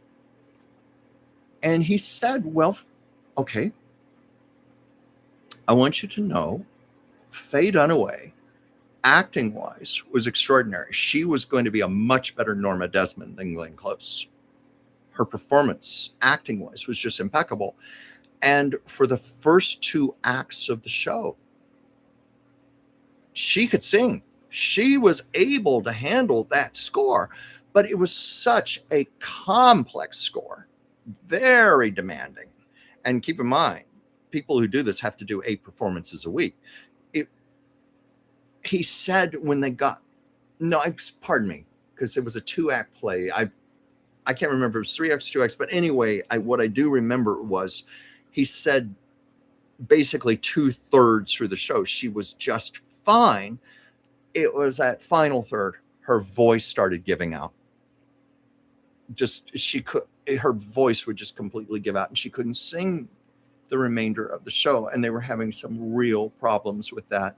But he said to me, if they could have just given her a few more weeks of rehearsal and let her work with some vocal coaches, she would have overcome that. But Andrew Lloyd Webber freaked out and fired her and closed the show down. And anyway, that's the truth of what happened to Faye Dunaway in Sunset Boulevard. Okay, I better get back on track here, see if anybody wants to actually ask me something.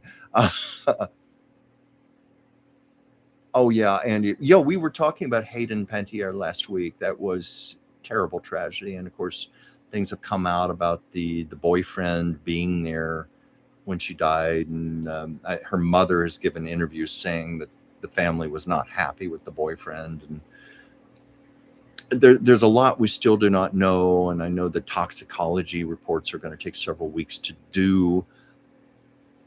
But yes, quite a tragedy. And this is a woman who had been before the public eye since she was 8 months old. Her whole life was before the cameras. I didn't even know that myself, that she had started out as a child star and a teen star, segued very well into adult roles. And where I used to work in West Hollywood, what Dr. Whimsy Anderson and I used to work together in the health industry, she reminded me that Hayden used to come into our store, where we had a juice bar. And then I could kind of remember her a little bit.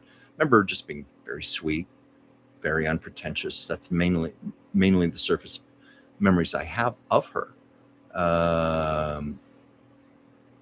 What was this, Sandy? My parents told me one day they saw Sherman and Isabel come out of my parents' favorite rib restaurant. Oh my God, that would be fun to see those two together.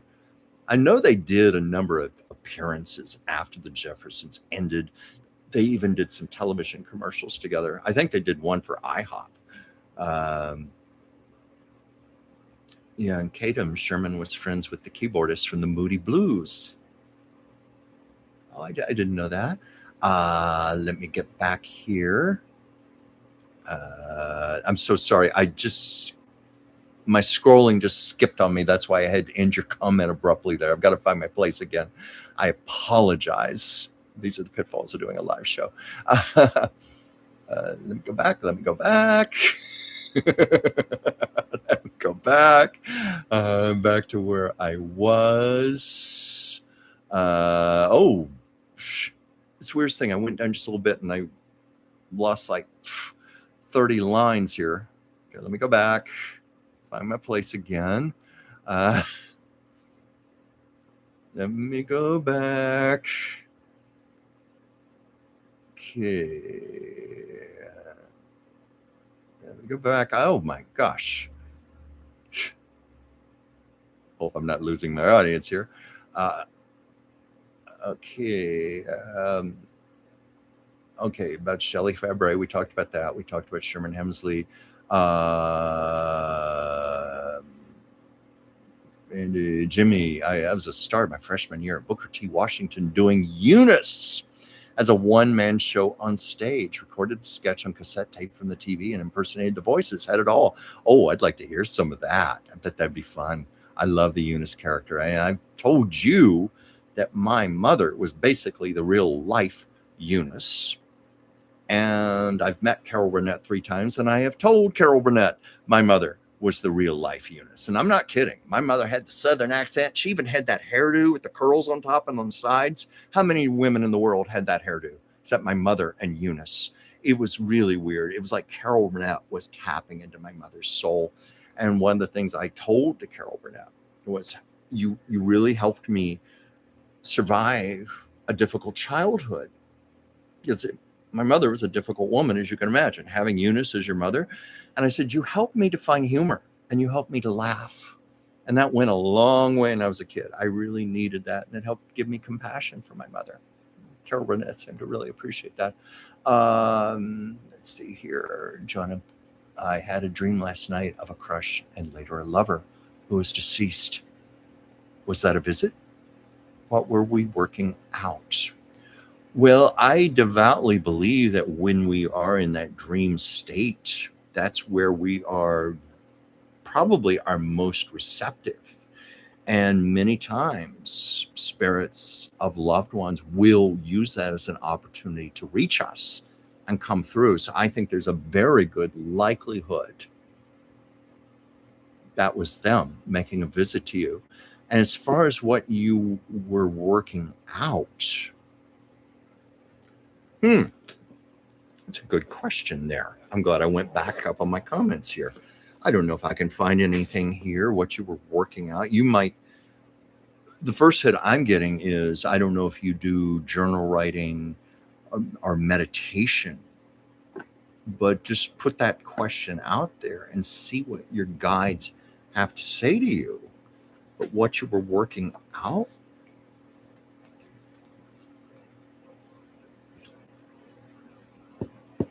I'm going to keep pulling here.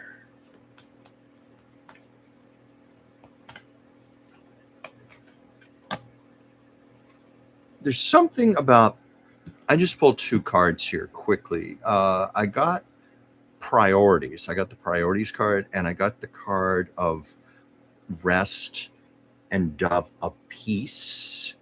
And I use the cards just as a prompt to get ahead. And what I get from that priority card is, I heard the word unfinished business, like there is unfinished business. And that's often the case with people who have been that close, when they have been intimate, when they have been lovers, when they've been a crush. There's a reason a person's a crush, that you're so drawn to someone, so magnetized, so attracted. And you mentioned that they're deceased now. So I do feel strongly that was a visit. I feel like there is some sort of unfinished business to work through, but I'm also getting that the most important thing is this lover is saying to you, be at peace, be at peace. It's like, don't worry, whatever it is, ultimately it's okay. It's fine between us. It's okay. But yes, there are some things they're feeling like maybe you would like to still work through. You would love to have that luxury of talking a little more. Does that make sense as far as unfinished business? But I'm not getting like it's serious. And I feel the lover is saying it's like, let's be at peace on this. It's okay. It's okay. It's okay with me. I want it to be okay with you. Be at peace. But yes, there, of course, is some unfinished business here. And that's why I'm getting the hit for you. It'd be just very good meditation and journal writing and asking, just saying, what would you like to tell me? What do I need to know here? And I think you're going to find you will get the answers. That's how it often starts.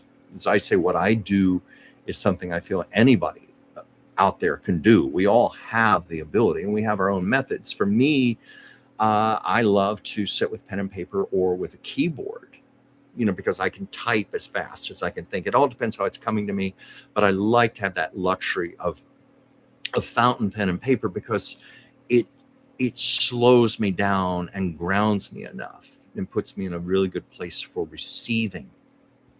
So maybe give that a try. But everything's all right.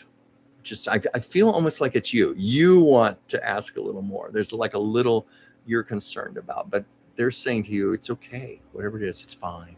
It's fine between us. Jimmy, Sasha, love. Oh, thank you. Yeah, I sent Jimmy some pictures of Sasha and myself yesterday. That you saw us when we would be on the show here together. That cat and I were best friends, and it's really it's a void. I think the majority of us have gone through this.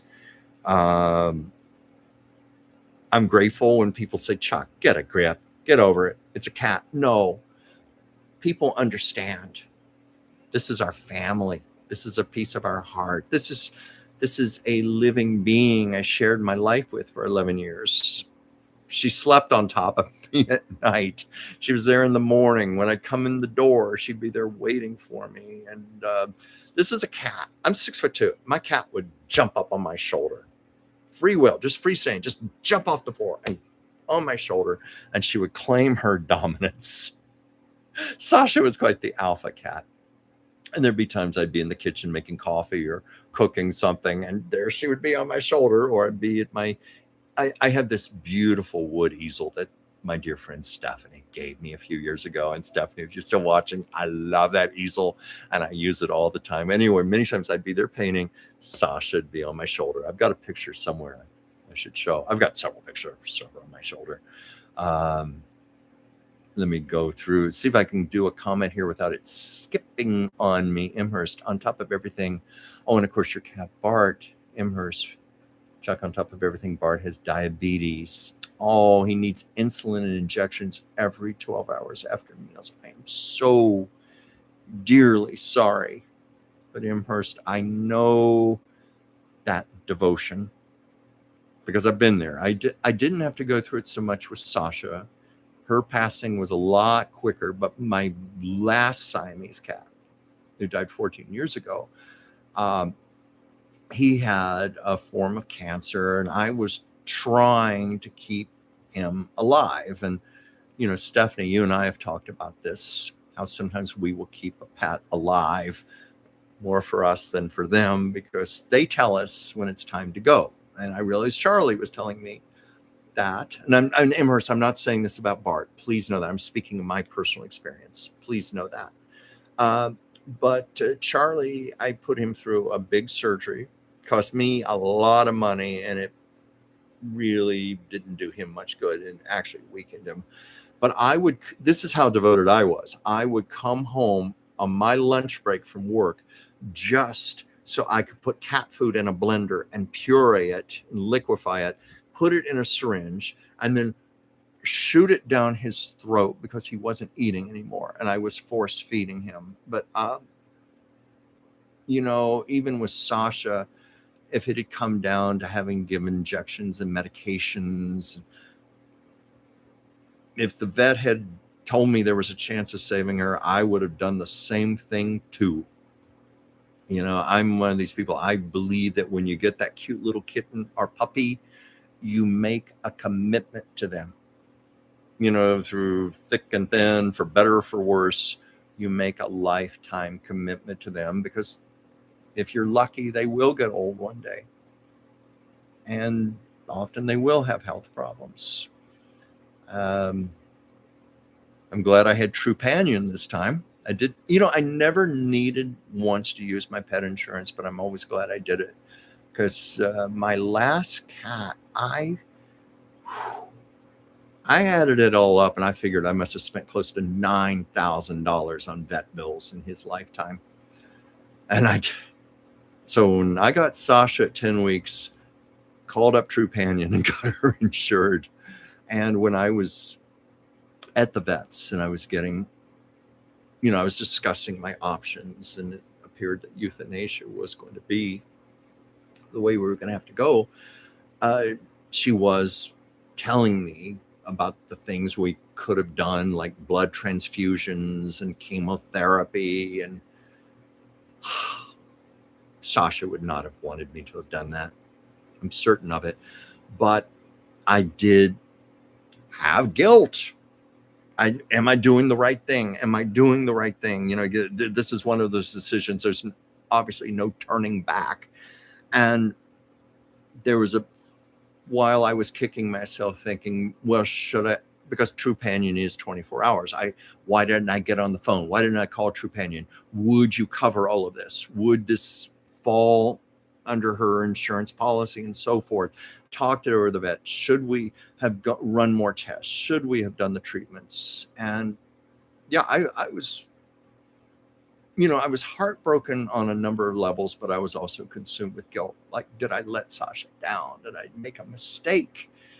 And it was the wonderful Dr. Whimsy Anderson. Whimsy, I don't know if you're here or not, but you know, I work with her 2 shows a week, Tuesdays and Thursdays, and she is one of the best medical intuitives I have ever encountered in my life. A gifted naturopathic doctor, a gifted psychic, a medical intuitive, and she looked into it with Sasha, and she assured me that I did the right thing, that I would have only tormented Sasha and put her through a lot of suffering for the same end result. She would have undoubtedly passed away. This form of feline lymphoma she had often will kill a cat within 4 weeks.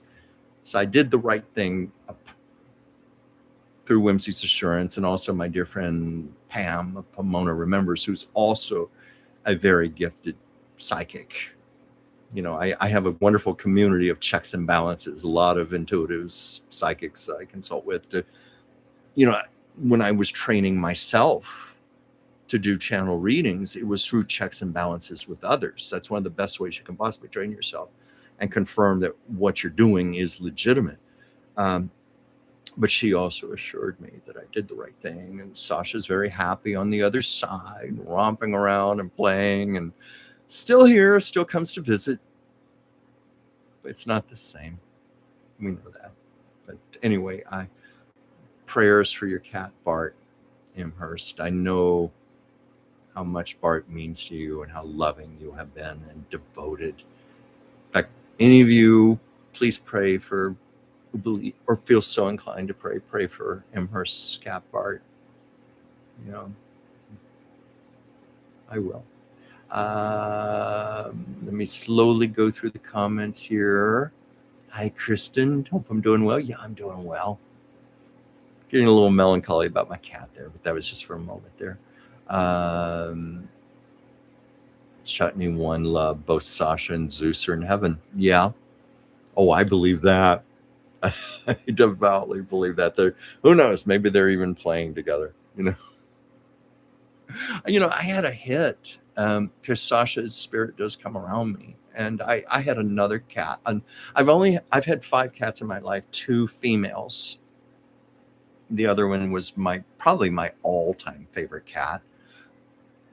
Sasha might not be happy to hear me say that, but Sophie, the cat that died 21 years ago, she was probably my all-time favorite cat. But I got a big hit that they are together.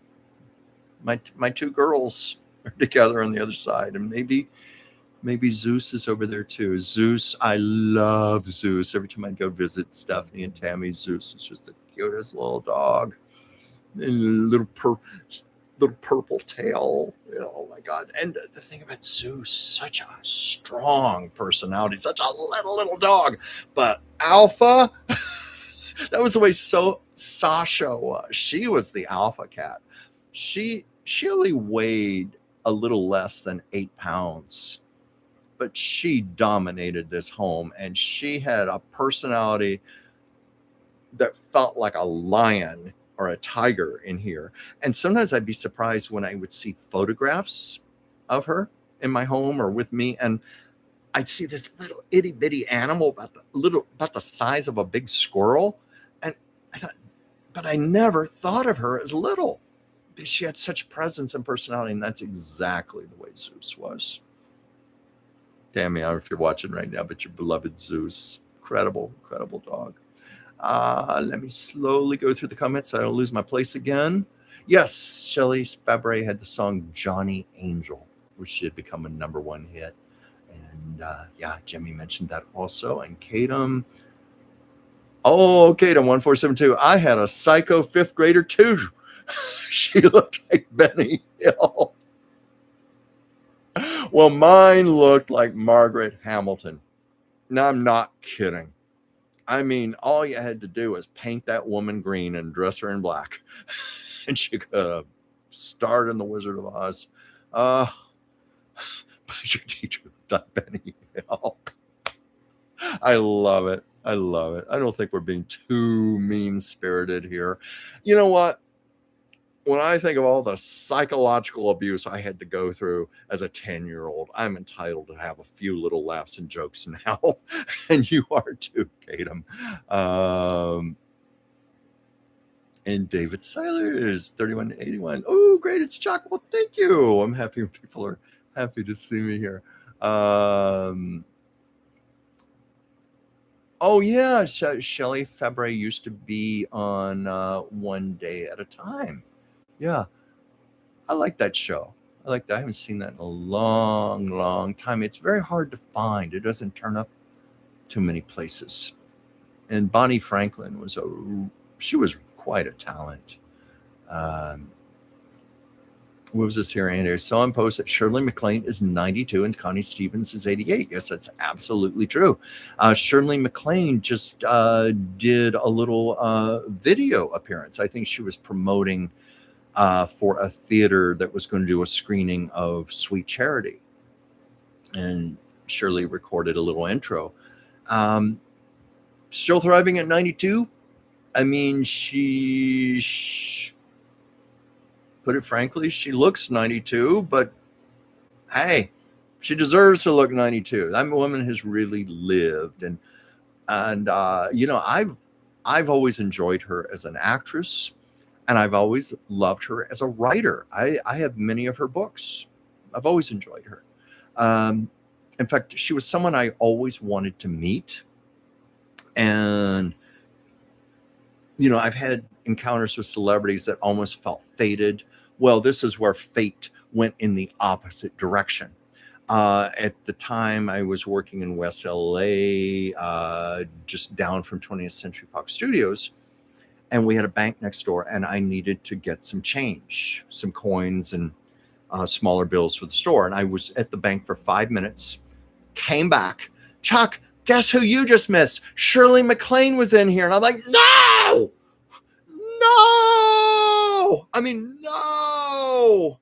I had wanted to meet her for years and years and years. The 5 minutes I left is when she came in. So I guess there was a reason.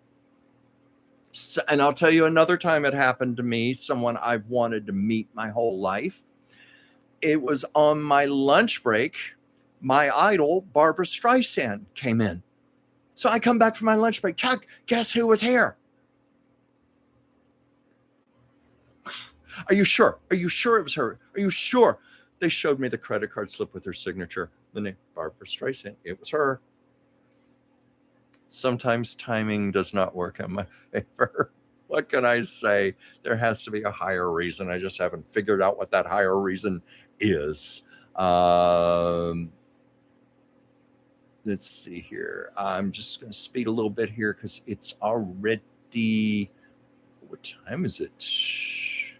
I know I've been on here an hour and 48 minutes now. Yeah, Craig T. Nelson was Hayden.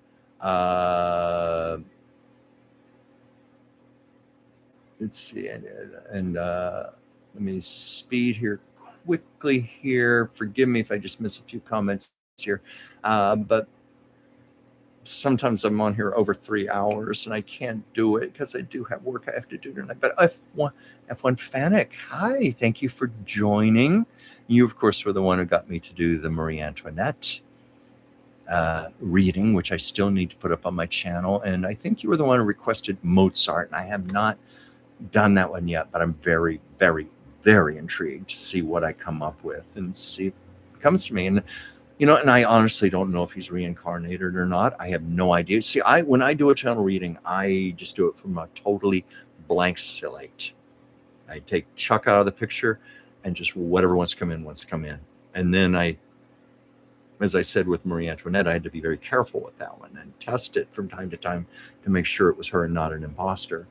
But I feel confident it was her. Let me see here. Chutney One Love. Did Shelley Fabre have her own show? I didn't know that. It must have been something that didn't last too long. I don't know. Maybe you can tell me what it was. Pardon me, please. I'm just going to take a drink. It's so hot, my ice has melted and my water. And I see precipitation here on my Greta Garbo coffee table book. Pardon me, please. Let me just wipe this up very quickly while I'm live on the air. No, I wasn't aware of Shelley Fabre having her own show. But I know she was very, very prolific, and she was one of those lucky working actors who worked much of her life. And even if you don't become a great, great star, just having longevity can count for a lot. Or Chutney, maybe you were talking about somebody else other than Shelley Fabre. Maybe you were talking about Marla Gibbs. Jimmy just pointed out 227. Maybe that's who you're talking to. And yes, Chutney. Okay, you're talking about Marla. I'm so sorry. I'm back. I have to catch up with the scrolling here. Marla is still around, 96. Yeah, she looks fabulous. They dedicated a star to her. Maybe 2 years ago, 3 years ago on the Hollywood Walk of Fame, and she appeared, and it was just wonderful to see her. She's one of those beloved television characters. I think I went back too far here. I went back too far in my comments here. Okay, let me go down a bit. Sorry if I answered the same thing twice. Yeah. Okay, let me go down. Oh, that's right. Andy, Jamie Foxx did have a blooper on that live special, and I don't remember what it was.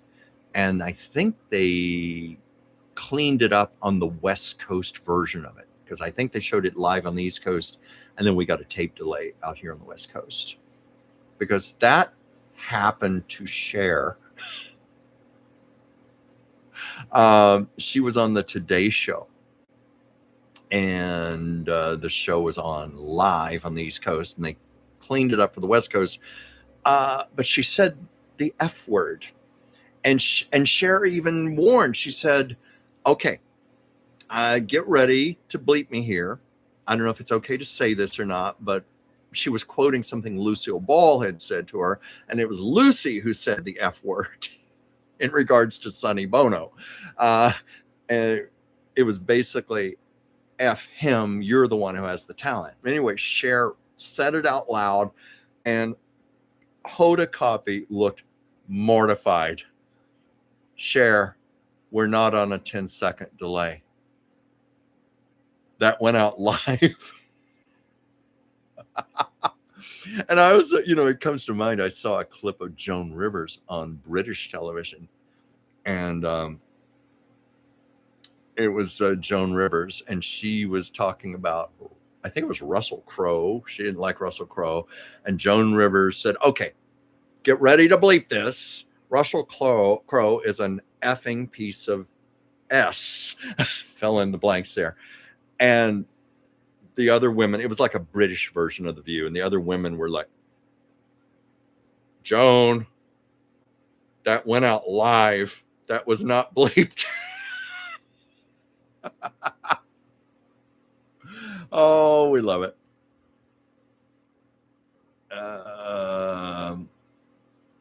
No, Andy, I've never seen that movie, Ghost Fever, Sherman. Okay, let me slowly go down here. Oh, Jimmy, I did. Which episode of Bewitched did Isabel Sanford do? I should know that. I love Bewitched, but again, a lot of these shows, it's been a few years since I've really sat down and watched, other than maybe an individual episode, or I'll catch the clips on social media.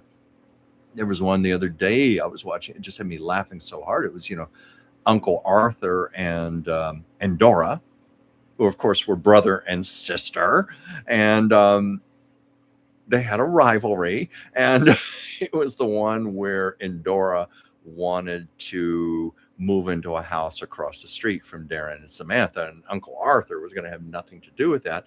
So they were trading insults with each other, but then she made the house appear, and then he zapped the house and made it disappear, and she'd make it reappear as Mrs. Kravitz was walking by.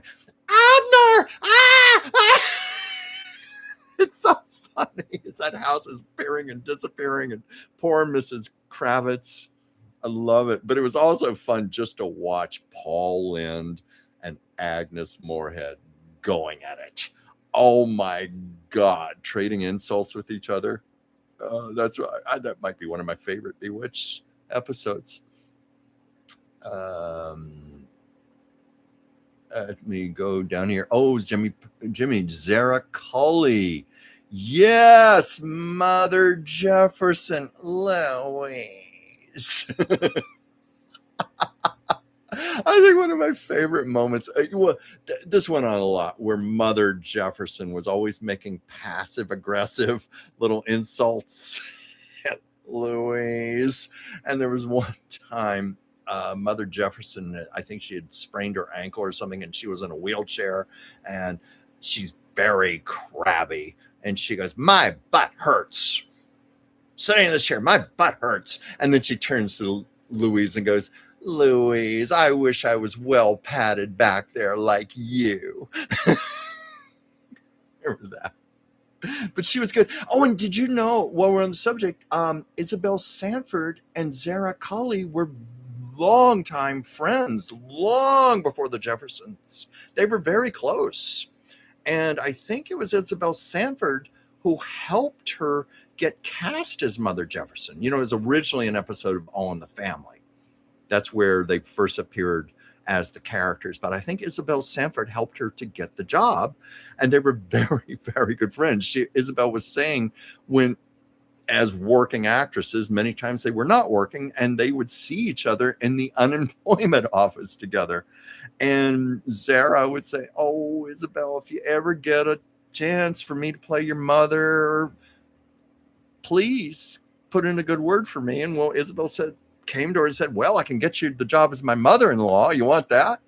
And she said that in rehearsals, when they would get the scripts and do their first table read, that Zara would come to Isabel and go, "Oh, Isabel, I'm so sorry. I've got to be mean to you again this week. I don't like being mean to you." And Isabel said, "If you want to keep your job, you'll be mean to me." So that was their kind of relationship they had in real life.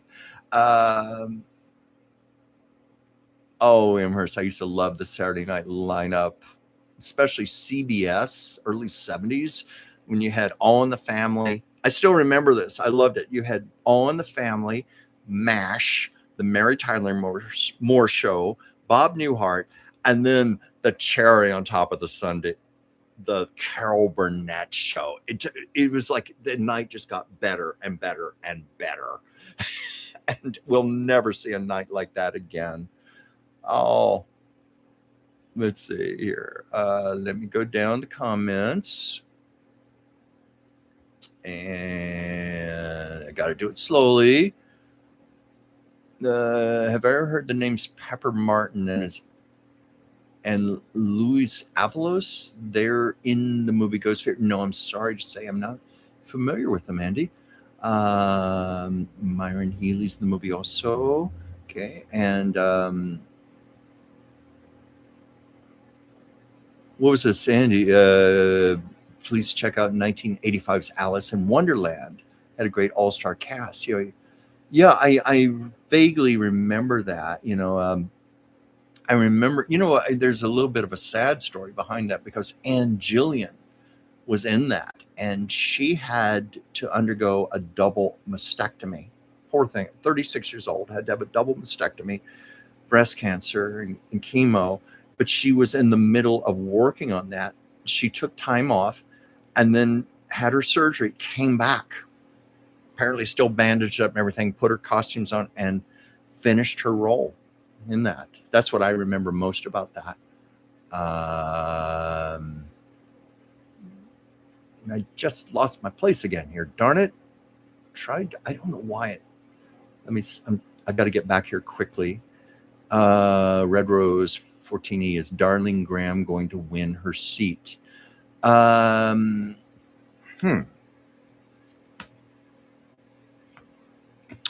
just did a single card reading there, and what I got. Now, remember, I'm reading the energy of the moment. Energy can shift, it can change, but I think in this moment, it actually looks favorable for Darling Graham because I got the New Beginnings card. Stars above, going through the doorway into light. I would say based on that, it looks very favorable. Oh yeah, Bob Hope did Walmart commercials. He was in pretty bad shape toward the end. He was, people I've talked to in the know said that he was completely deaf toward the end, and he was also nearly blind. But he was such an inveterate performer, he had to keep going. And so he got those Walmart commercials, I think, where he just sat on a stool behind a counter or something, and he was fed his lines and he was able to pull it off. And, this is not to in any way impugn Bob Hope, but it wouldn't surprise me if they had to do a lot of takes, and then just get enough where they could edit it together to make the person look good. That goes on more than you realize. And not to bring up, I hate to bring up this man, Donald Trump, but I've talked with people, and I'm not going to go into politics or anything like that. I really don't want to do that here, but this is a story that I was told by someone who worked on The Apprentice. And keep in mind, I live in LA. I talk to industry people all the time, especially when I was working in West Hollywood. This was someone who worked on the show. And they said that to make him look good on camera, they had to just shoot. They'd just do take after take after take after take after take after take, and then hand it over to the editor to try to assemble it together to make it look like Trump had his act together and he knew what he was talking about on the show. Don't get angry with me if you're a Trump supporter, but that's just what I was told. And that may have gone on with Bob Hope. That goes on with a lot of older performers. I understand when Mae West, she was 86, and her last movie was a film called Sextet. It's gone on to become a camp classic. It was done on a very low budget. Mae just so wanted to come back one more time and do a movie, but I read they had to do that with her, just do a lot of takes. And she had difficulty remembering her lines, so they had to put a little earpiece and hide it in her wig, and they would feed her lines because she had difficulty memorizing. But whatever it takes to make you look good on camera, and sometimes when it's a beloved performer like Bob Hope or Mae West, it's just good to see them even one last time. Chutney one. I love Carol Burnett. Oh, I adore her. I'm very happy I got to finally meet her and tell her how much I loved her. And, some people I've talked to have some disappointing stories with celebrities. There's that saying, don't meet your heroes. You'll be disappointed. Well, in my case, I met my hero, and she lived up to every single expectation and exceeded them. Let's just put it that way. Let me go through the comments here. As Chutney One Love said, pay attention to the message in your dream. Oh yeah, you get a lot of psychic hits in your dreams. In fact, it's not a bad idea to keep a pen and paper on your nightstand, or some people even keep like a little voice recorder. Or what am I saying? Now you can just take your smartphone and voice dictate into that. Songwriters. I've seen numerous occasions where songwriters have said a song will come to them in their dreams, and if they don't wake up and write it down, they'll forget it. So yes, pay attention to the messages in your dreams. in Amherst, Andy, what I meant by Saturday night lineup. Oh yeah, I knew what you meant. Maybe Andy didn't understand there, but later on, SNL did become part of that lineup. You'd watch all those great shows, and then the evening news would come on, and then SNL would come on. That was some really good programming back then. But I mean, people will never, because network television has dissipated so much, and people are never going to know what it is to have the brilliance of All in the Family, and the brilliance of MASH, the brilliance of the Mary Tyler Moore Show. Bob Newhart, I think to a slightly lesser degree, though it was an excellent show. But then, my God, the Carol Burnett Show. We will never have nights like that again. In fact, I'll tell you something I did, because all those shows are on DVD, including many of the hour-long Carol Burnett shows. For fun, I once did this. I got out the DVDs for all the shows, and I looked up the air dates, and I reassembled a few of those nights just for old time's sake. And then something else I did for fun. If we were of a certain age, Friday night on ABC was also good, because you had the Brady Bunch, you had the Partridge Family, you had Room 222, you had, depending on the season, The Odd Couple, That Girl, Love American Style. Now, maybe it wasn't as classy as CBS Saturday Night, but for a kid, that was a fun night also. And that was always fun in my house, because we would always get our groceries on Friday. So we had the house stocked with junk food. It was usually gone by Sunday, but Friday night we had cookies, we had potato chips, we had ice cream, we had Hershey bars. I mean, oh my God, I used to just start that night. I had a little 12-inch black and white TV in my bedroom. Yes, I'm aging myself there. A little black and white TV, had that, and I would just be on my bed with all my junk food, and there was school was out, the weekend was coming up. Those are some of the best memories. Okay, let me go on here. In Amherst, I'd love to see photos of you and Sasha. Yeah, I can maybe put some up on here. I had, Sasha was probably my best documented pet I've ever had. I mean, I have video and pictures of her from when she was a 10-week-old kitten. Oh, well, even before that, because the Siamese cat breeder I got her from sent me videos of her when she was like 4 and 5 weeks old. So I've even got those. But I've got her whole life covered all the way up to the very, very end. And that last footage, I can't bring myself to watch, because it was when I was saying goodbye to her. In the veterinary hospital, I did take some final pictures and a little bit of video of her, but whether I can ever watch that, I don't know. But I do have her life completely documented, and lots of pictures of us together. And you can really see how much we loved each other.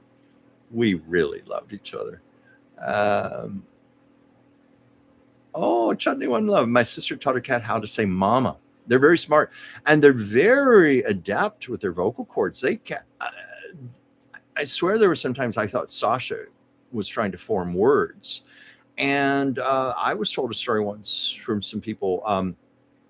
They had a cat, and the cat was being a bit of a nuisance. They had company over, and I think one of the guests was allergic. So they put the cat in the basement and closed the door.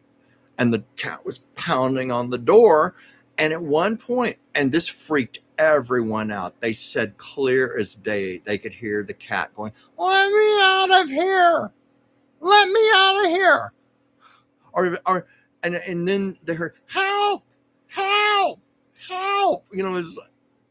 They said it was spooky how close it came to actual words. So I think cats are very smart. I think they're as smart as dogs. It's just cats are a lot more secretive. They don't want us to know all they can do. But yeah, I think it's possible to train some cats to talk, especially a Siamese. Siamese are extremely, extremely talkative. They're famous for being talkative. And something with Sasha, even if she wasn't literally forming words, her meows were so emotional and so expressive. I always knew what she was trying to communicate to me. That's sweet. Your sister taught her cat how to say mama. Aw.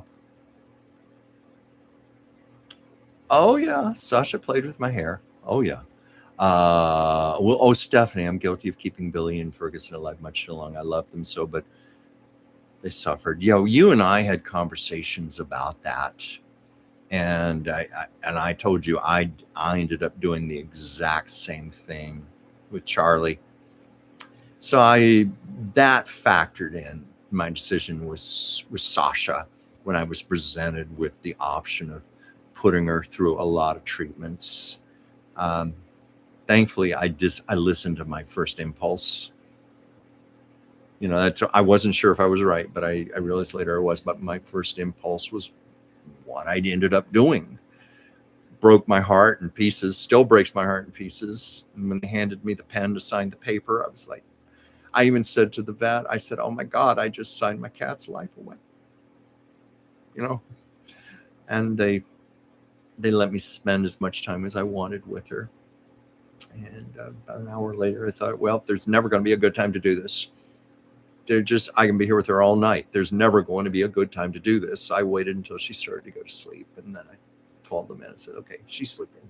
Let's do it now. But Stephanie, I thought about that. And I thought, I don't want her to suffer unnecessarily. And perhaps the right thing is, as Tammy said, and I said, and you've said, you help them over the Rainbow Bridge. Chutney one, yes, they are family.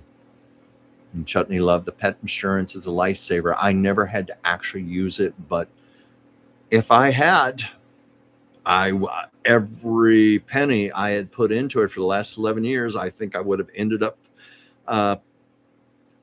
collecting it, because if I had put Sasha through all the treatments, it would have been, I'm sure, thousands and thousands of dollars. But when I feel Sasha's presence, it's gratitude.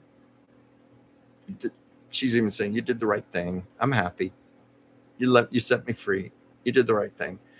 And I even got the analogy that when pets come to us, it's kind of like Whimsy even said this to me. It's like a car ride. It's like we had an 11-year ride. It was good, but we reached a destination, and it was our time to go. Animals come here, on average, about 15 years or so, sometimes less, sometimes more. And I think they're very attuned with the spirit world a lot more than we are. And they're very aware. They're just here. It's borrowed time, so to speak. They're here for almost like a big, long visit, and they're going to have a little adventure with us, and then they're going to go back. And they know that, and they're very at peace with that. It's just us. We have a hard time with it, and it can really hurt. And as I even said on Facebook, I said that it's like we have an unspoken bond whenever we get a puppy or a kitten.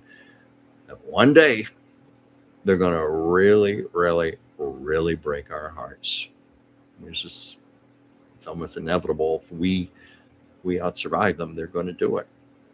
That even when she was a cute little kitten, I was aware of that. I was keenly aware of it because I had just lost Charlie, and it took me 6 months before I could get another cat. And I don't even know if I can bear to get another cat now. I'm just going to play this one by ear. Meantime, I'm doing things like I've talked about how I can have my leather chairs without blankets now. I can actually hang my towels on my rack in my bathroom, and I have them shredded. I showed this. I'll show it again. For the first time in 25 years, I can put out fresh cut flowers. Anybody who's a cat knows you can't do that. You will end up with a broken vase, glass everywhere, water everywhere, and chewed up flowers. I couldn't even put out candles. My sister said, why couldn't you put out candles? I said, well, you obviously don't know. Cats will sometimes take their paw and smack the flame and try to burn the building down. Sasha tried to do that several times. So I can put out candles. I can have fresh cut flowers. I can buy a house plant for my kitchen now and not worry about it being chewed up. But all that said, I'd give it up right now in a second if I could have Sasha back. I can't. And so you try to find little pluses wherever you can find them, little things to be happy about, and get another cat. The blankets will go back on the chairs. I won't be getting fresh cut flowers anymore, but I'll just enjoy it for right now while I can. Get some other comments here. Were all my cats Siamese? Yep. All 5 of my cats Siamese. I love the breed. They're, aside from being exquisitely beautiful and elegant, they're incredibly intelligent, and there's just nothing like the personality of a Siamese cat. Once you have Siamese, you never go back. I got my first Siamese cat when I was 11 years old. I just never wanted. I've tried to go with other cats, but I always go back to them. And it was somebody I know has said a Siamese cat is basically crossing a swan with a monkey. That hits the nail on the head. Elegant, beautiful like a swan, but very much the personality of a monkey. Sasha was always climbing up my curtains, walking across my curtain rod, catch her in the very highest kitchen cabinet. She'd managed to open them up and throw cans down on the floor. So I'm focusing on some things I don't have to deal with right now until if and when there's another cat in my life. And you never heard of a dog with a purple tail? Well, this dog, it was obviously a dyed purple tail. It wasn't natural. It's like what we were saying about Lucille Ball. Big spoiler alert, Lucille Ball was not a natural redhead. Zeus did not have a natural purple tail, but it was such a part of him, and it was his trademark. It was so adorable. Chutney One Love. Yes, Sasha was very much the queen of the house. Oh, yes. Kadam 1472. It's okay to state facts about our abusive teacher. Yeah. There is no excuse for their behavior. Pardon me, please. It's so hot here. I have to drink a little something. Yeah. And I've made some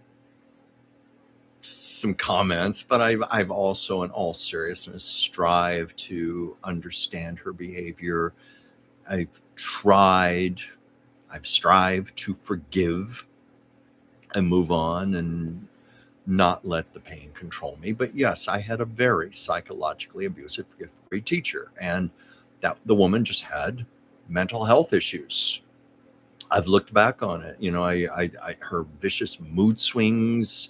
I've sometimes wondered if she might have had substance problems, alcohol issues. I can't say. I don't know. There's nothing I know about her personal life, but she had such anger. She'd just fly off the handle. The littlest thing would set her off. And so I have to believe she had whatever was going on in her personal life could not have been happy. And so I try to balance it with that. But yeah, there are facts. In fact, I once got into a public Facebook discussion. It was actually a local feed from my hometown. And somehow it came up in the conversation about abusive grade school teachers we had. And I started talking about Mrs. H, and someone was talking about Mrs. T. I'm not going to say the names, but we a lot of us had horror stories, and I was kind of surprised we were going so public with it. But frankly, the torment and suffering they put us through as kids, maybe they deserved it a little bit. Maybe, I don't know. Maybe some of you would disagree there, but we were just stating facts, and we were trying to talk about it constructively and trying to find some healing in it. Imhurst, your teacher sounds like Nurse Ratched. Actually, Nurse Ratched, like, I'm going to say the same thing I said about the Wicked Witch of the West. Nurse Ratched had a warmer personality. Oh, I do not have good memories of Mrs. H. This is Imhurst. I met Patricia Neal at a jewelry shop on Martha's Vineyard in Edgartown back in August 2003. Oh, I'd like to hear how that was. Patricia Neal, incredible actress, and a very brave woman and quite a fighter. I know her. Any of you know her story of the strokes that she suffered at the age of 39 that left her partially paralyzed, unable to speak, left her. I don't know if she recovered her full sight or not, but she was blind in one eye for a while. She had terrible double vision. Anyway, she was told she would never be able to work again. And this was shortly after she had won her Oscar for HUD and at the peak of her career, but 4 years later. And that woman fought like crazy, but she came back 4 years later and did another movie and got another Oscar nomination for it. It's called The Subject Was Roses in 1968. And she had the strokes, I think, in 1964. But I'd love to hear what it was like to meet her. It's 10 o'clock your time, so it's after 8 my time here. Yeah, I'm in a dilemma because I'm trying to wrap the show up. At the same time, I want to make sure I get to everybody's questions and comments here. So let me keep going here. Chuck, would I ever do a Jack Benny painting or Dennis Day from the Jack Benny Show? I don't know if I'd ever do Dennis Day or Don Wilson, but maybe Jack Benny, possibly. I love Jack Benny. Maybe. I wouldn't rule it out. Okay. Yeah, Andy, Mike Farrell is 87 now. Of course, just lost his wife, Shelley Fabre. They apparently had a strong marriage of over 40 years.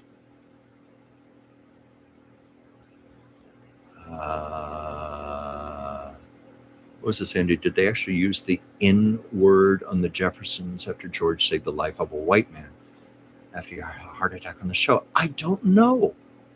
I'm sure if they did, it was very, very carefully done. It was very carefully written and directed and acted, and it was done for a very specific reason to make an impact. So maybe it was done, but I can't recall that episode myself, other than that word packs a lot of power. It has to be very, very, very carefully used. Yes, 71 Love, Mother Jefferson. Yeah, Zara Cully was perfect. It's like she was born to play George's mother. And remember how she would always take George's side, no matter what. Even if she was proven wrong, she would still take George's side over Louise. Poor Louise. But, I've always theorized that relationships, on-camera relationships like that, where they're adversarial toward each other, they work because in real life, the actors actually love each other.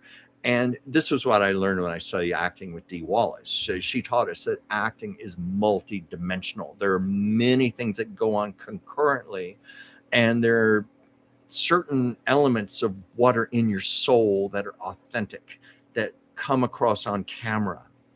And she would tell us, you don't even have to try for that. It's just there. Well, that's my theory when I see actors playing adversaries, being mean to each other on camera. The reason it works as comedy and it doesn't come across as mean is like what I said earlier. Isabel Sanford and Zara Cully were very close friends in real life. They loved each other for real. It's like, another good example, Andorra, Agnes Moorehead and Dick York, Darren. Talk about two adversaries on camera. Well, did you know in real life they were best friends? Honest to God, best friends. They used to go to baseball games together. Agnes Moorehead was quoted in an interview. She said, of all the cast members, he's the one I'm the closest to. We just understand and relate to each other. So I think that came across on camera. That's why they could be so mean to each other, and it still seemed funny. And there was something that lightened it, because that real life love was underneath all of that. Darn it, this skipped on me again. Okay, I don't know why it does this when I try to go through the comments. Okay, let me go back here. I'm trying to do this quickly. Okay, there's about the N-word comment there. Okay. Yeah, Emerson, yes, my grandparents had Neapolitan ice cream for dessert with the Saturday night lineup. Yeah, that's what I remember about Friday and Saturday nights. All the junk food in the house. I mean, deadly junk food. And I think of all the sugar and sodium and fat and crap I was eating. Well, here I am all these years later. I'm still okay, but I can't eat like that anymore. I wouldn't want to eat like that anymore. Oh, Red Rose, certainly, of course. I hope that was a good answer to your question. I try to do my heartfelt best for people. Oh, yeah, Patricia Neal with Gary Cooper and the Fountainhead. Very good. And I even like Patricia Neal in Breakfast at Tiffany's.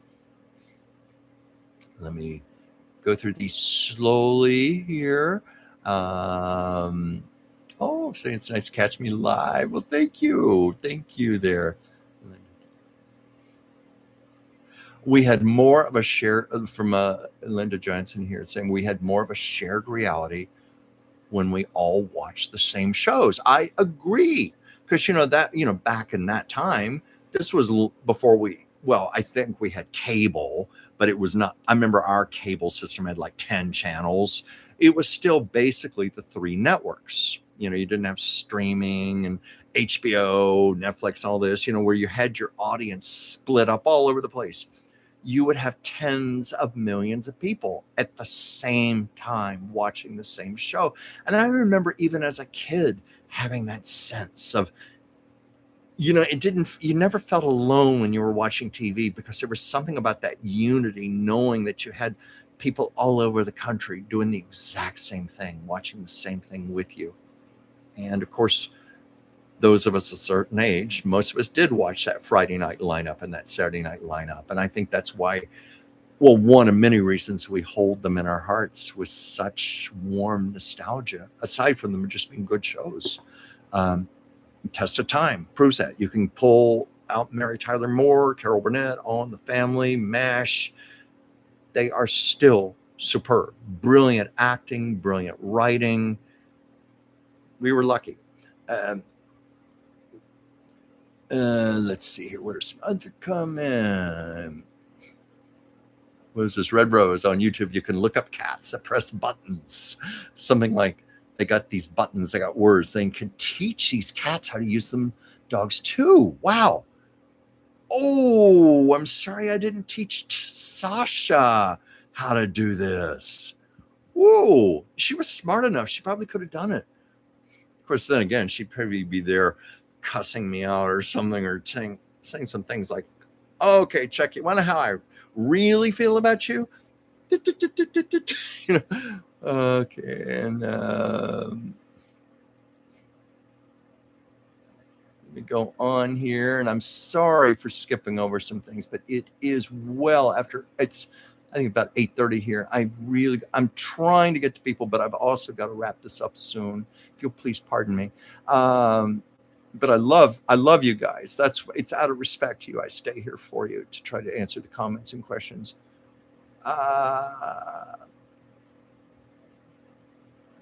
Let's see.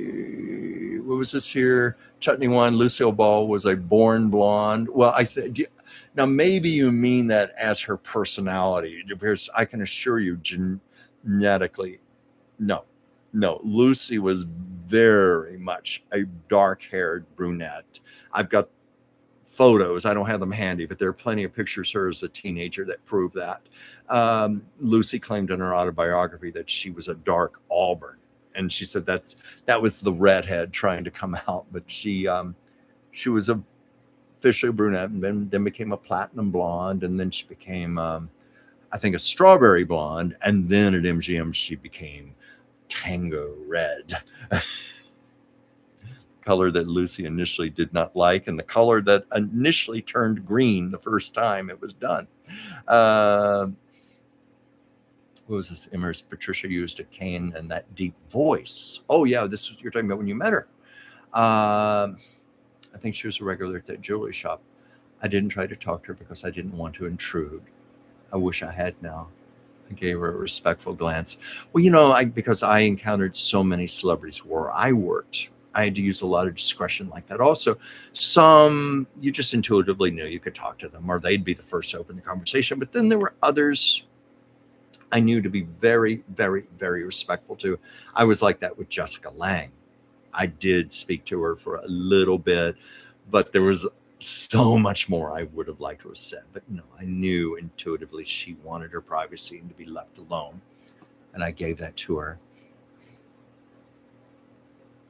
Andy, do you know the story when Red Fox died? When he had he had sent a present to LaWanda Page. Yeah, I saw her being interviewed by Joan Rivers once, and it was a red cap, and there was something written on the cap, and I'm sorry to say I can't remember what it was, but it was something about, be strong, be yourself, or something like that. I'm paraphrasing it badly, but Red Fox, that's another example I was talking about actors playing adversaries on a TV show, saying the worst things to each other, but yet in real life loving each other. Well, Red Fox and LaWanda Page loved each other. They were the best of friends in real life, and they had a friendship going back many, many years, going back to when they were both doing nightclubs.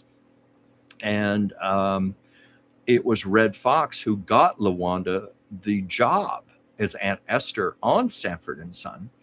And she didn't have a big acting background, and she made a lot of mistakes in the beginning, and she had a lot of trouble remembering her lines, and she would mess up her lines in front of the studio audience. And the producers wanted to fire her.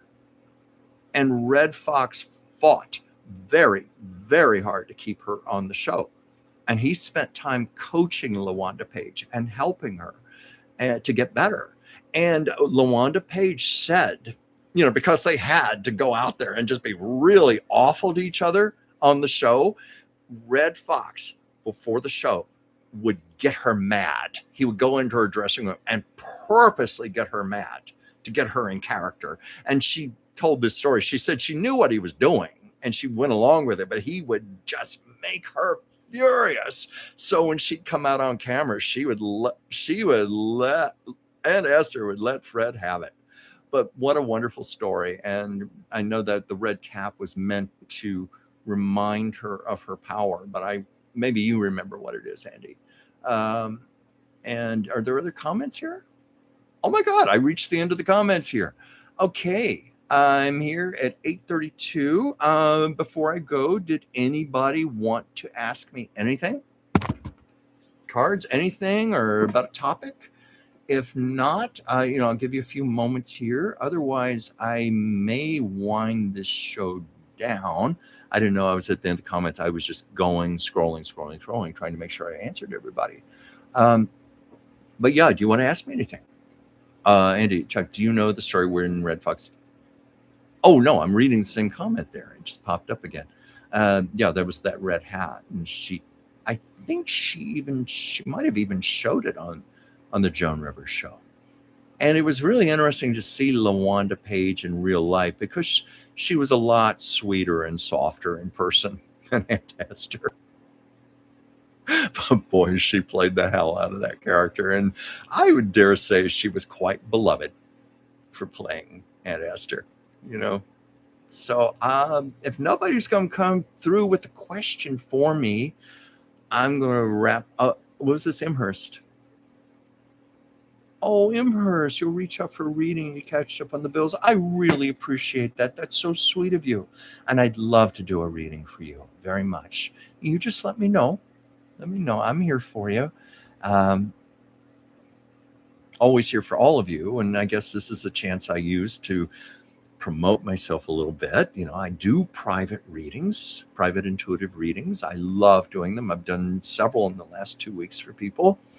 It's my honor and it is my privilege to do private readings for people because it's a chance to just be a vessel and let information come through for people, whatever it is they need to be told. I'm just honored that I can do that. And also, I am available for private commissions for artwork. Here's one example, the portrait that I did of Amelia Earhart. I did that. I held up this. I'll hold it up one more time, my painting of Lucille Ball.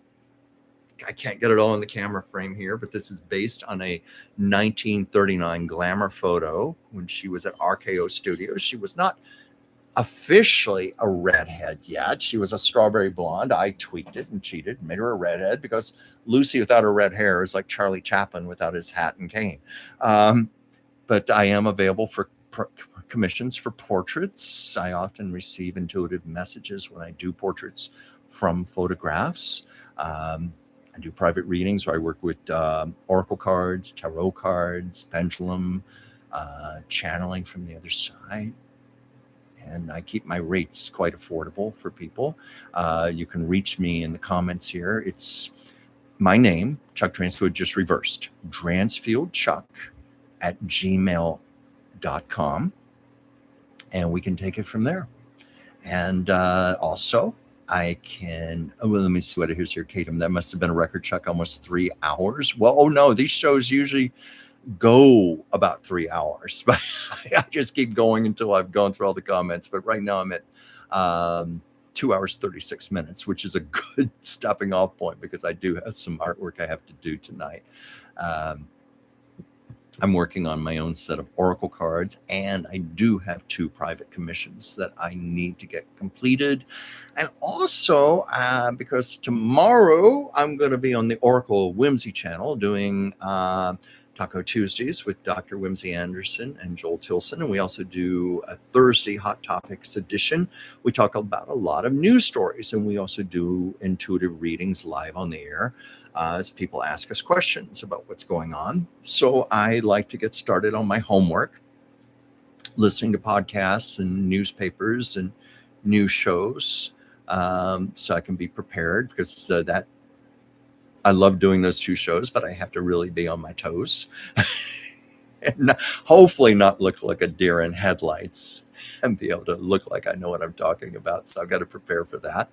But I love doing all of this. I'm doing a lot of things in my life that I love. And Joyce Petrus isn't here. She's my astrologer. And she said it's very much in my chart that I'm supposed to be doing things publicly right now. This is part of my purpose in life, and I'm going for it. So anyway, I'll be here next week, and also on the Oracle Whimsy channel, 5 p.m. Pacific, 8 p.m. Eastern, Tuesdays and Thursdays. We do our other shows, and hit me up if you'd like a reading or some artwork. And I will be here next week, and I just want to thank you all for joining me. And what was the Simhurst? Oh, Bart seems so happy to hear my voice. Oh, that's an honor. Thank you. Because you know what? Cats are very sensitive to energy and to people. Like I've always found with my cats, they know if a cat person does not like cats. They know it. And they also know a cat lover. And I am very much a cat lover. So I take that with honor. And please thank Bart. Thank Bart, and we'll send prayers to Bart, and bless you for all you're doing to keep Bart healthy and happy. All right, so if there's no other comments here, I'm going to say goodnight. Finally, thank you so very much for being here. Always this David Seilers. Oh, thank you for your compliment. Thank you. That means a lot to me. And I take that with honor too. So anyway, I am going to say goodnight for now, and I'll see you on the 2 other shows this week if you want to join, and I'll be here next Monday. Bye for now.